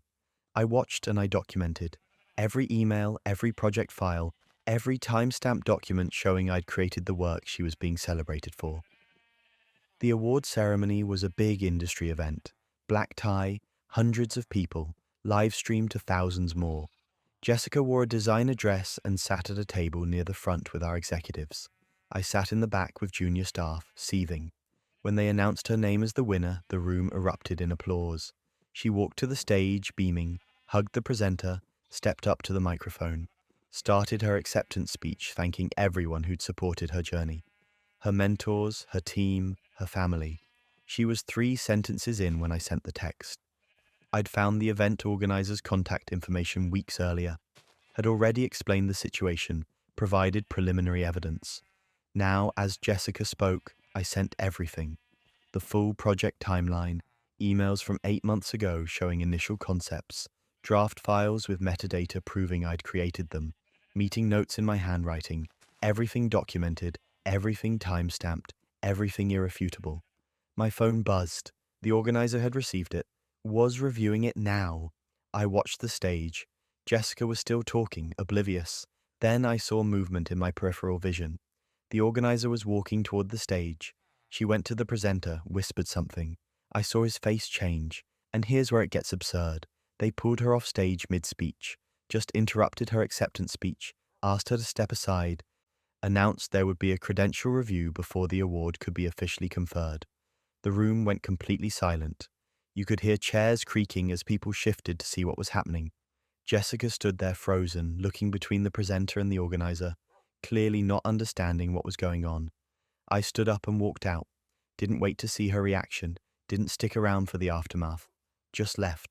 I'd done what I came to do. The next day, my phone started blowing up. The award had been rescinded. Jessica had been called into an emergency meeting with our agency's leadership. By noon, she'd been demoted. Back to her previous position, stripped of the promotion, removed from the high-profile projects she'd been assigned. She tried to spin it as a miscommunication. Sent a company-wide email apologizing for any confusion about her role in the project, saying she'd never intended to diminish my contributions. But everyone knew. The industry publication that had covered her win published a retraction. Her LinkedIn congratulations turned into awkward silence. The executives who'd celebrated her promotion looked like idiots for not catching it sooner. I got called into a meeting with senior leadership. They apologized, said there had been a serious oversight in project attribution, that they were implementing new protocols to ensure it didn't happen again. Then they offered me the promotion, the one Jessica had taken, plus a bonus, plus a public apology in the next company meeting. Jessica left the company 3 months later, took a position in a different city, different agency. I heard through the grapevine that she'd tried to explain away the incident in interviews, but word had spread. Our industry is smaller than people think. Everyone talks. Her reputation was destroyed. I got the promotion, got recognition for the client pitch, got nominated for the same award the following year and actually won it. Gave my acceptance speech without interruption. It felt good. Not because of the revenge, though I'd be lying if I said that wasn't satisfying. It felt good because my work was finally being credited correctly, because I'd fought back instead of staying quiet, because Jessica had learned that stealing someone's career doesn't work when there's a paper trail. People ask me sometimes if I feel bad about how it ended for her. The answer is no. She made a calculated decision to steal my work and claim it as her own. She sat in meetings where I shared ideas and saw them as opportunities for her advancement instead of collaborative efforts. She accepted a promotion she didn't earn, an award she didn't deserve, and public recognition for achievements that weren't hers. The only thing I did was prove it. The industry moves on quickly. Jessica's probably rebuilding somewhere else, hopefully having learned something from the experience. I doubt it, though. People who are willing to steal credit once usually do it again. It's a pattern, not a mistake. As for me, I'm more careful now about who I trust with my work. I document everything, keep detailed records, make sure my contributions are clearly attributed from the start. It's exhausting having to protect yourself from your own colleagues, but that's the reality after something like this. Office politics can be brutal, but at least there are paper trails. One employee learned their entire job was built on a lie. I was ecstatic when I got promoted to senior director. It was a huge career move, significant pay increase, corner office, actual decision-making authority. I'd been working toward this for years, putting in extra hours, taking on additional projects, making myself indispensable. When they offered me the position, I didn't hesitate. I accepted on the spot. My first 2 weeks were a whirlwind. Meetings with stakeholders, getting up to speed on ongoing projects, learning the systems and processes for my new level of responsibility. Everyone was congratulatory but also oddly vague when I asked about my predecessor. They'd say he'd moved on to pursue other opportunities, or that the transition had been sudden. No one would give me details. Then I found the file. I was looking through the shared drive for some budget documents when I noticed a folder I didn't have access to. It was labeled Transition Plan Legal. My name was in the file path. That seemed weird. Why would there be legal documents about my transition that I couldn't access? I tried opening it and got an error message. Access denied. I should have left it alone. Should have asked my boss about it directly. But something felt off about the whole situation, and curiosity got the better of me. I have admin access to most systems because of my new role, so I used my credentials to override the permissions. The folder opened. Inside was a memo from our CEO to the head of HR, dated 3 months before my promotion. The subject line was Restructuring Strategy Thomas Lawsuit. I started reading and felt progressively sicker with every paragraph. My predecessor, Thomas, had filed a lawsuit against the company for workplace discrimination and unsafe working conditions. According to the memo, he documented numerous OSHA violations in our manufacturing facilities, reported them repeatedly, and been ignored. He'd also filed complaints about harassment from senior leadership that had gone uninvestigated. When he'd threatened legal action, the company's response wasn't to fix the problems. It was to get rid of him and restructure so they could claim the issues no longer existed. That's where I came in. The memo explicitly stated that promoting me into Thomas's role would allow them to argue in court that they'd addressed the concerns through organizational changes. They'd eliminated his position, created a new one with a different title and slightly different responsibilities, and installed someone new. Me. If anything went wrong after the transition, it would fall on the new senior director. On me. I was the scapegoat, and I hadn't even known I was being set up. The memo went into detail about which violations to bury, which complaints to seal in confidential files, and how to present the restructuring to make it look like a genuine operational improvement, rather than a legal dodge. There were emails attached, conversations between the CEO, the legal team, and HR about how to minimize liability. My name came up multiple times. They'd specifically chosen me because I was eager, ambitious, and unlikely to ask too many questions. One email literally said she'll be so grateful for the opportunity, she won't look too closely at the inherited mess. I sat at my desk reading these documents, realizing my dream promotion was actually a corporate strategy to avoid accountability for serious legal and ethical violations. Everything I'd thought I'd earned was just me being a convenient patsy. The calculated nature of using someone's ambition against them like this is genuinely revolting. I printed everything, made copies, saved them to a personal drive, documented every file and email. Then I went to my boss's office and asked him point blank what was going on with the Thomas lawsuit. He looked surprised, asked how I'd heard about that. I told him I'd found the memo. His expression shifted from surprise to something harder to read. Concern, maybe, or annoyance that I'd discovered something I wasn't supposed to. He told me I was overthinking it, that yes, there had been some disputes with my predecessor, but they'd been resolved through the restructuring, that I should be grateful for the opportunity and focus on doing good work rather than dwelling on the past. He said the company had full confidence in me and that's what mattered. I asked about the OSHA violations, the harassment complaints. He said those were exaggerated, that Thomas had been difficult to work with and had blown minor issues out of proportion, that the company had investigated thoroughly and found no substantive problems. Everything he said contradicted what I'd read in the memo. He was lying to my face, expecting me to just accept it and move on. I contacted a lawyer that night, showed them everything I'd found. They confirmed my worst fears. Everything in the memo was true. There were active OSHA violations at 3 of our facilities, multiple harassment complaints that had been filed and ignored. Thomas's lawsuit was solid, and the company's strategy of restructuring to avoid liability was legally questionable at best. My lawyer said I had options. I could quit, which would protect me from being implicated if things went south, or I could stay and potentially become part of the legal mess when the lawsuit went to trial. Neither option was great, but at least quitting would let me walk away with my reputation intact. But that wasn't even the worst part. My lawyer pointed out something I hadn't fully considered. If I stayed in the role and something happened, an injury at one of the facilities with OSHA violations, or another harassment incident, I would be the one held responsible. My name was on the organizational chart now. I was the senior director overseeing these operations. Even though I'd inherited a mess I didn't create and wasn't aware of, I'd be the one facing consequences if anything went wrong. They'd set me up perfectly, given me just enough authority to be liable, but not enough information to actually fix the problems. The previous violations would be blamed on Thomas. Any new ones would be blamed on me. The executives who'd actually created this situation would walk away clean. I quit 2 days later, gave immediate notice, cited personal reasons, didn't elaborate. My boss tried to convince me to stay, said I was making a mistake, that I was throwing away a huge opportunity. I told him the opportunity was actually a liability, and I wasn't interested in being anyone's scapegoat. Then I contacted Thomas's lawyer and offered to be a witness, provided all the documentation I'd found, gave a deposition about what I'd discovered, and the conversation with my boss.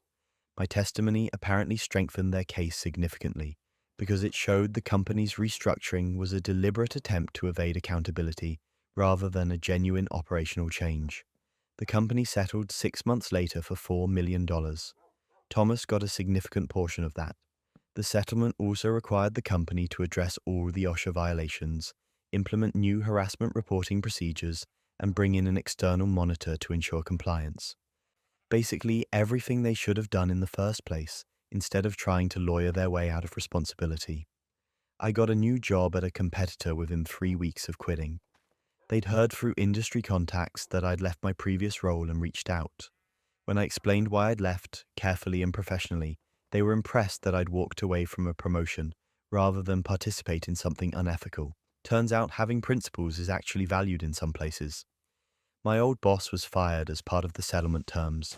The CEO resigned under pressure from the board. Several other executives involved in the cover-up were let go.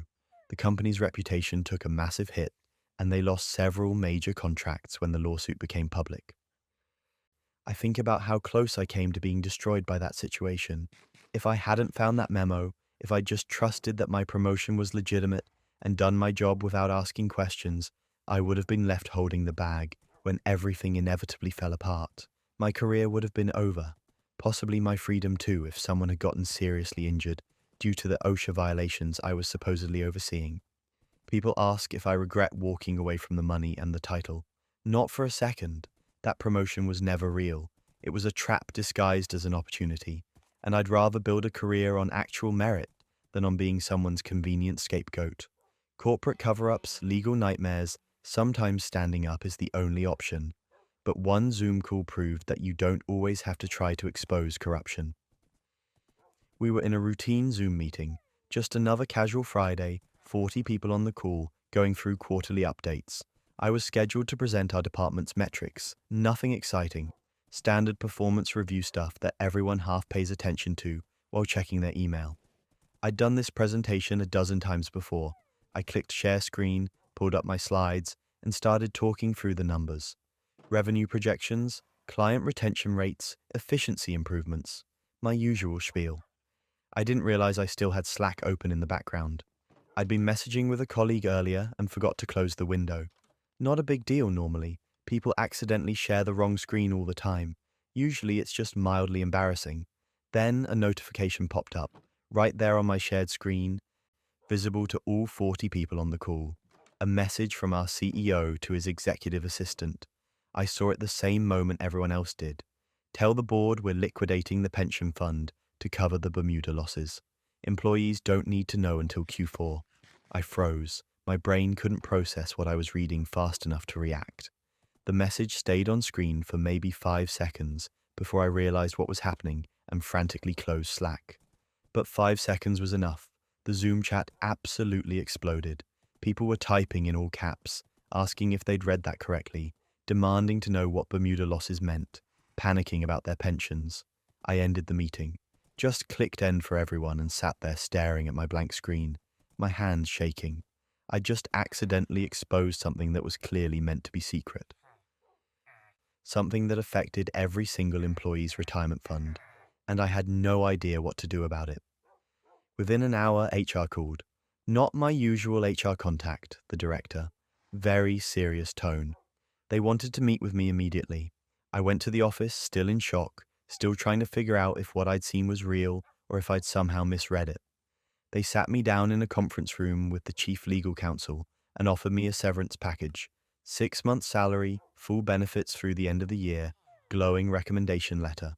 All I had to do was sign an NDA and forget what I'd seen. They used that exact phrase, forget what you saw, like it was some minor indiscretion and not evidence that our CEO was apparently raiding the pension fund to cover mysterious losses in Bermuda.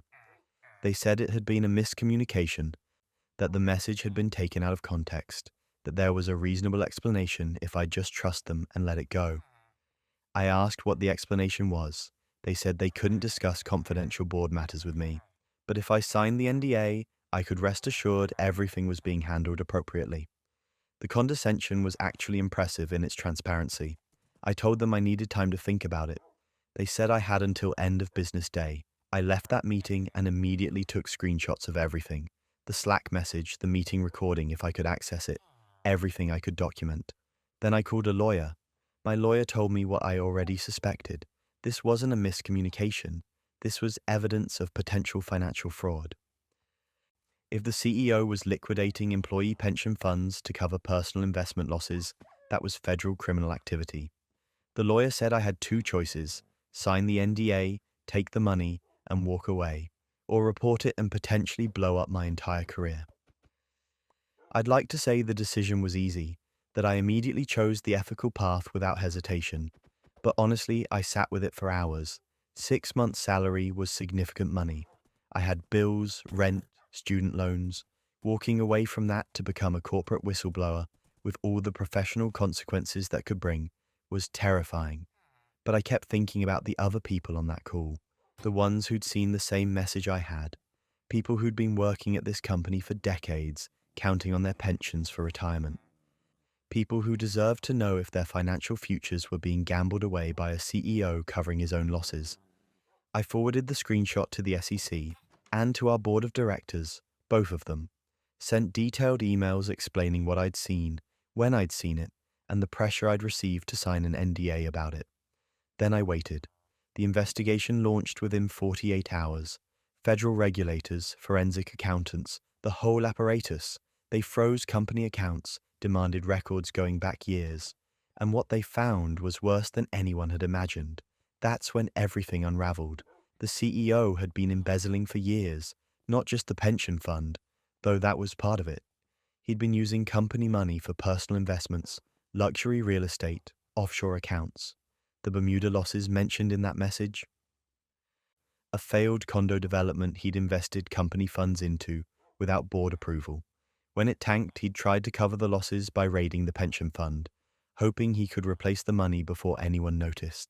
The amount of money involved was staggering. Millions of dollars siphoned off over years through complicated shell companies and falsified reports.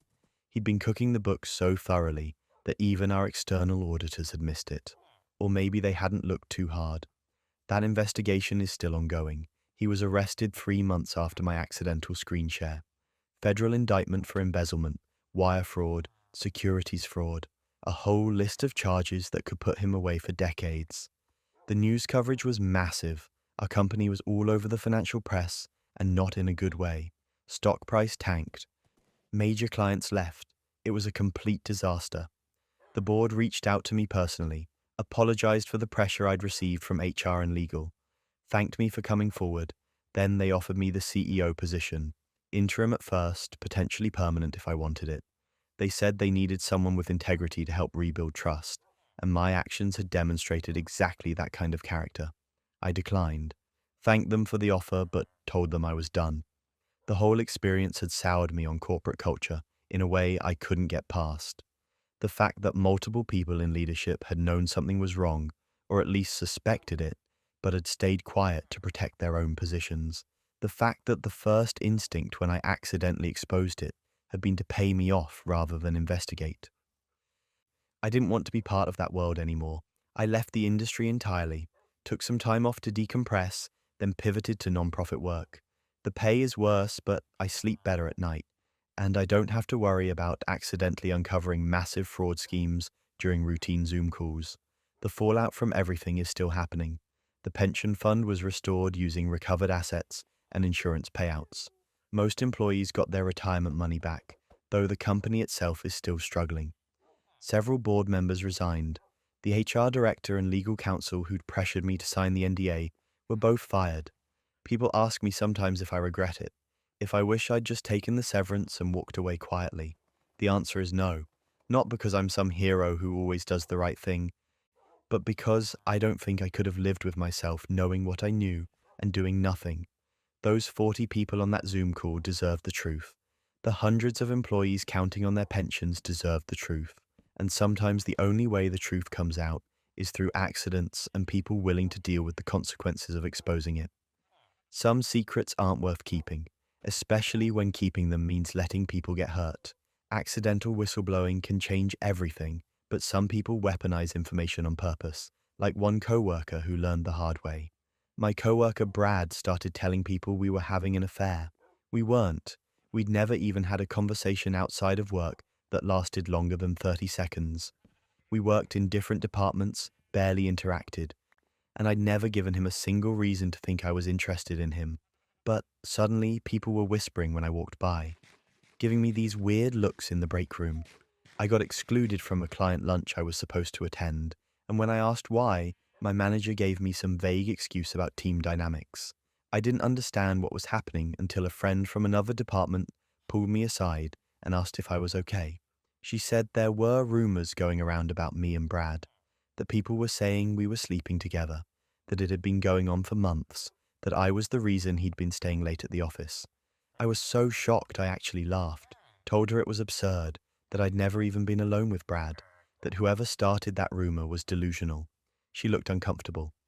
Said Brad had been the one talking about it, that he'd been dropping hints in conversations, making comments about us having chemistry, implying things without outright saying them, but making it clear enough that people filled in the blanks. He was letting everyone think we were involved without technically stating it directly. Plausible deniability if anyone called him out. I confronted him the next day, found him in the parking lot after work, and asked him what the hell he thought he was doing, spreading rumors about us. He had this smirk on his face that made me want to scream. He shrugged and said, "It's just office talk, relax." Like it was no big deal, like my professional reputation being destroyed was just harmless gossip he had no control over. I told him to stop, to tell people the truth, that nothing had happened between us. He said people believe what they want to believe, that he couldn't control what conclusions they drew from things. Then he got in his car and drove away, still smirking. The rumors got worse. Someone apparently mentioned them on our internal Slack channel, in a private message that got screenshot and spread around. I started getting cold shoulders from people who used to be friendly. A few co-workers made passive-aggressive comments about professionalism and keeping personal lives separate from work. I felt like I was being punished for something I hadn't done, and Brad was just walking around like nothing was wrong. Then his wife found out. Someone who knew her showed her the Slack screenshots. She called me one evening absolutely furious, screaming into the phone about how I'd destroyed her marriage, about how I was a homewrecker. How could I sleep with a married man, how she had 2 kids and I'd ruined their family. I tried to explain that nothing had happened, that I'd never touched her husband, that the whole thing was a lie Brad had started.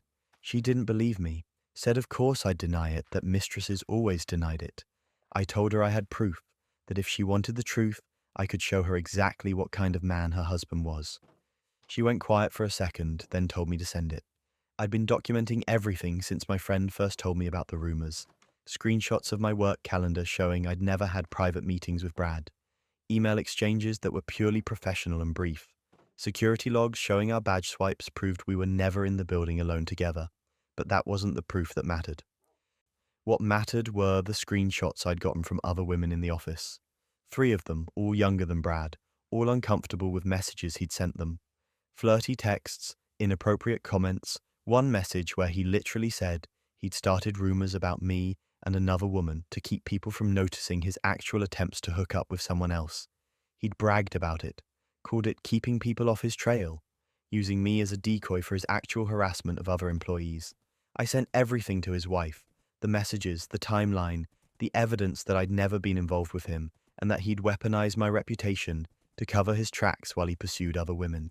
She didn't respond immediately. I figured she'd blocked me, written me off, decided to believe her husband instead. Then came the breaking point. 2 days later, Brad got called into HR. His wife had forwarded everything I'd sent her to the company's ethics hotline. They launched an investigation, interviewed the women he'd messaged, pulled Slack records, reviewed security footage. It all corroborated exactly what I'd told his wife. Brad had been sexually harassing multiple employees and had started the rumor about me specifically to deflect attention.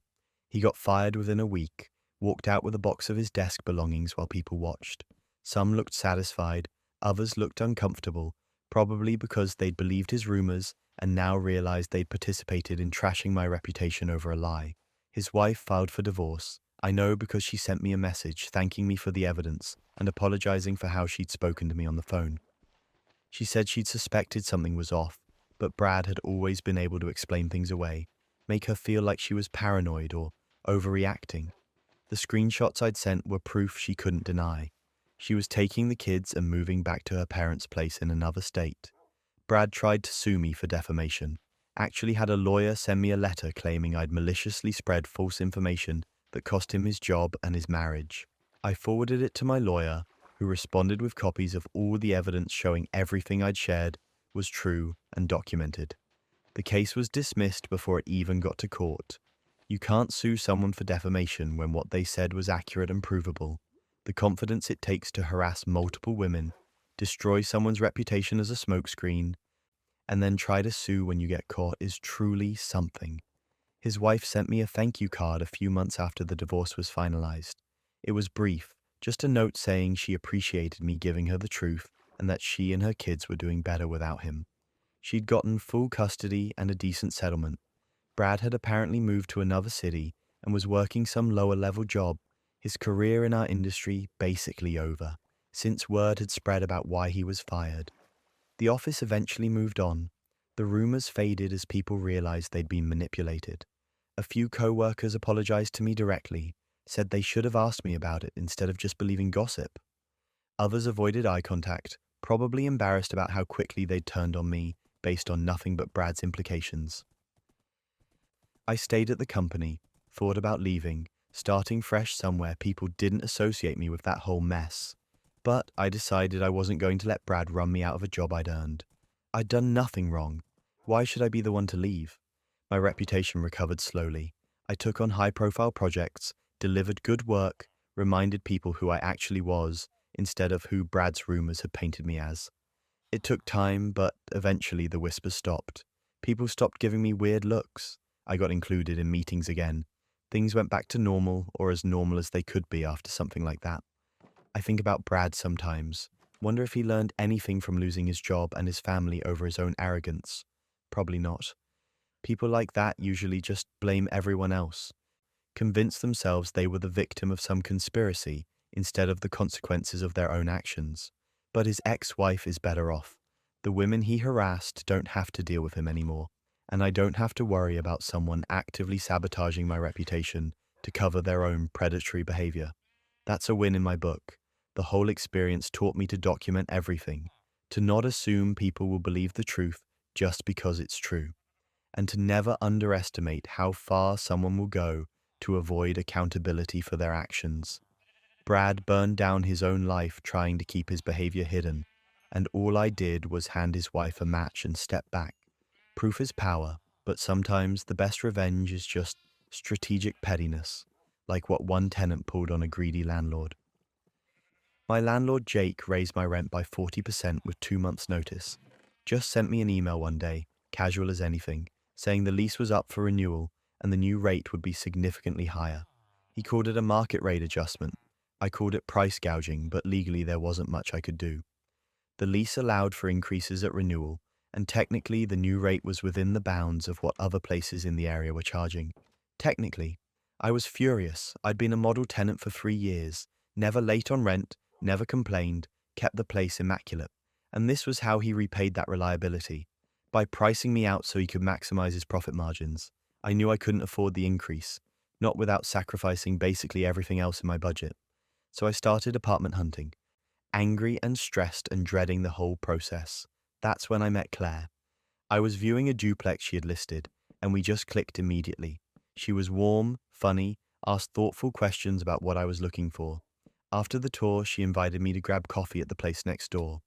We ended up talking for 2 hours about everything from housing markets to terrible landlord stories. At some point, she mentioned her ex-husband, said he was a slumlord who owned a bunch of properties downtown, that leaving him had been one of the best decisions of her life. She was laughing about it, clearly past the bitterness stage, just recounting it as this ridiculous chapter of her past. Then she showed me a photo from when they were still married, some event they'd attended together.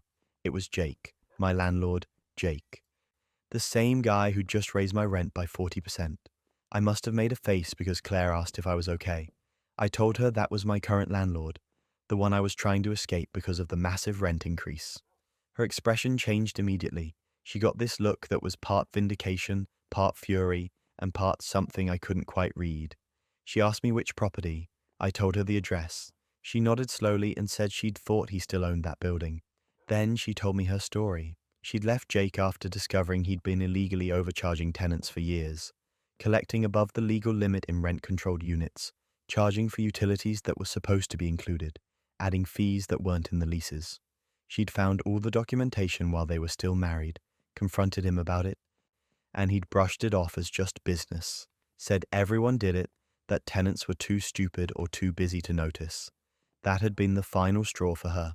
When she'd left, she'd kept copies of everything.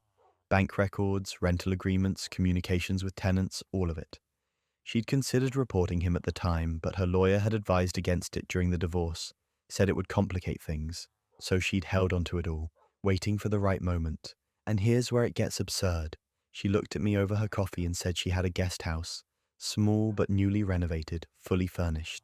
She'd been thinking about renting it out but hadn't gotten around to listing it yet. She offered it to me for half what Jake was trying to charge for my current place. When I asked why she'd give me such a good deal, she smiled and said, "Call it my contribution to karma." I moved in the next week. The guest house was perfect, nicer than anywhere I could have afforded otherwise, and Claire turned out to be not just a landlord, but a genuine friend. We had dinner together a few times a week, watched movies, went hiking on weekends. It was the kind of living situation you dream about and never actually find. But I wasn't done with Jake. Claire had given me access to all those records she'd kept, years of evidence showing systematic tenant exploitation, illegal rent increases, security deposits he'd never returned, repairs he'd charged for but never actually made. It was damning, and she told me I could do whatever I wanted with it. I started by posting reviews, Detailed, factual reviews on every tenant rating site I could find. Listed specific violations with dates and dollar amounts. Explained how he'd been operating, what to watch out for, how to protect yourself if you were renting from him. I didn't embellish or exaggerate. I didn't need to. The facts were bad enough. Other tenants started commenting, sharing their own experiences. Turns out a lot of people had suspected something was off, but hadn't known how to prove it or who to report it to. My reviews became this rallying point where current and former tenants compared notes and realized the scope of what Jake had been doing. Then came the breaking point. Someone forwarded the reviews to the city's housing authority. They launched an investigation, pulled records, interviewed tenants. Everything Claire had documented was confirmed and then some. They found violations going back over a decade. Thousands of dollars in illegal overcharges per property, multiplied across the dozen buildings Jake owned. The fines were massive, $80,000 just in penalties, plus he had to pay restitution to former tenants. The legal fees on top of that nearly bankrupted him. He had to sell off half his properties just to cover the costs. His reputation in the real estate community was destroyed. No one wanted to do business with someone who'd been publicly exposed as a slumlord. Jake figured out pretty quickly where the evidence had come from. There was only one person who could have had access to those specific records. He called Claire, screaming about betrayal and revenge and how she'd ruined his life. She told him he'd ruined his own life by being a criminal and hung up on him. Then he started texting me. At first it was angry, demanding I take down the reviews, threatening legal action. I didn't respond. My lawyer had already confirmed everything I'd posted was factual and protected speech. He couldn't touch me legally. When the threats didn't work, he tried pleading. Said he'd made mistakes, but he was trying to be better, that the fines had taught him a lesson, that destroying his business wasn't helping anyone. Still didn't respond. The business deserved to be destroyed. He'd built it on exploiting people who had limited options and couldn't fight back. Now he texts me about once a month. Always some variation of asking me to take down the reviews, sometimes offering money, sometimes just begging. I leave every single message on read. Claire and I have a running joke about it. We'll be having dinner and my phone will buzz and she'll say, "Is it your favorite landlord again?" And we'll laugh about it. The thing that makes it particularly satisfying is knowing that this isn't just petty revenge. Those reviews have actually helped people. I get messages from strangers thanking me for posting them, saying it helped them avoid renting from Jake, or gave them the information they needed to report their own bad landlords. The investigation into Jake's properties led to broader reforms in how the city monitors rental compliance. Real, tangible good came from exposing what he'd been doing. Claire and I are genuinely best friends now. The guest house rental situation has worked out so perfectly that we're talking about making it permanent. She's teaching me about property management and tenant rights. I'm helping her with some tech stuff for her rental business. It's this weird found family situation that came out of what started as just looking for a cheaper apartment. Jake lost half his properties, his reputation, and a substantial amount of money. I gained a best friend, a great living situation, and the satisfaction of knowing I'd helped stop him from exploiting more people. The math on that equation works out pretty well from where I'm sitting. And there you have it, 15 stories of betrayal, revenge, secrets, and chaos that prove reality is stranger than fiction. Whether it's fake pregnancies, secret marriages, or landlords getting exactly what they deserve, the internet never runs out of drama.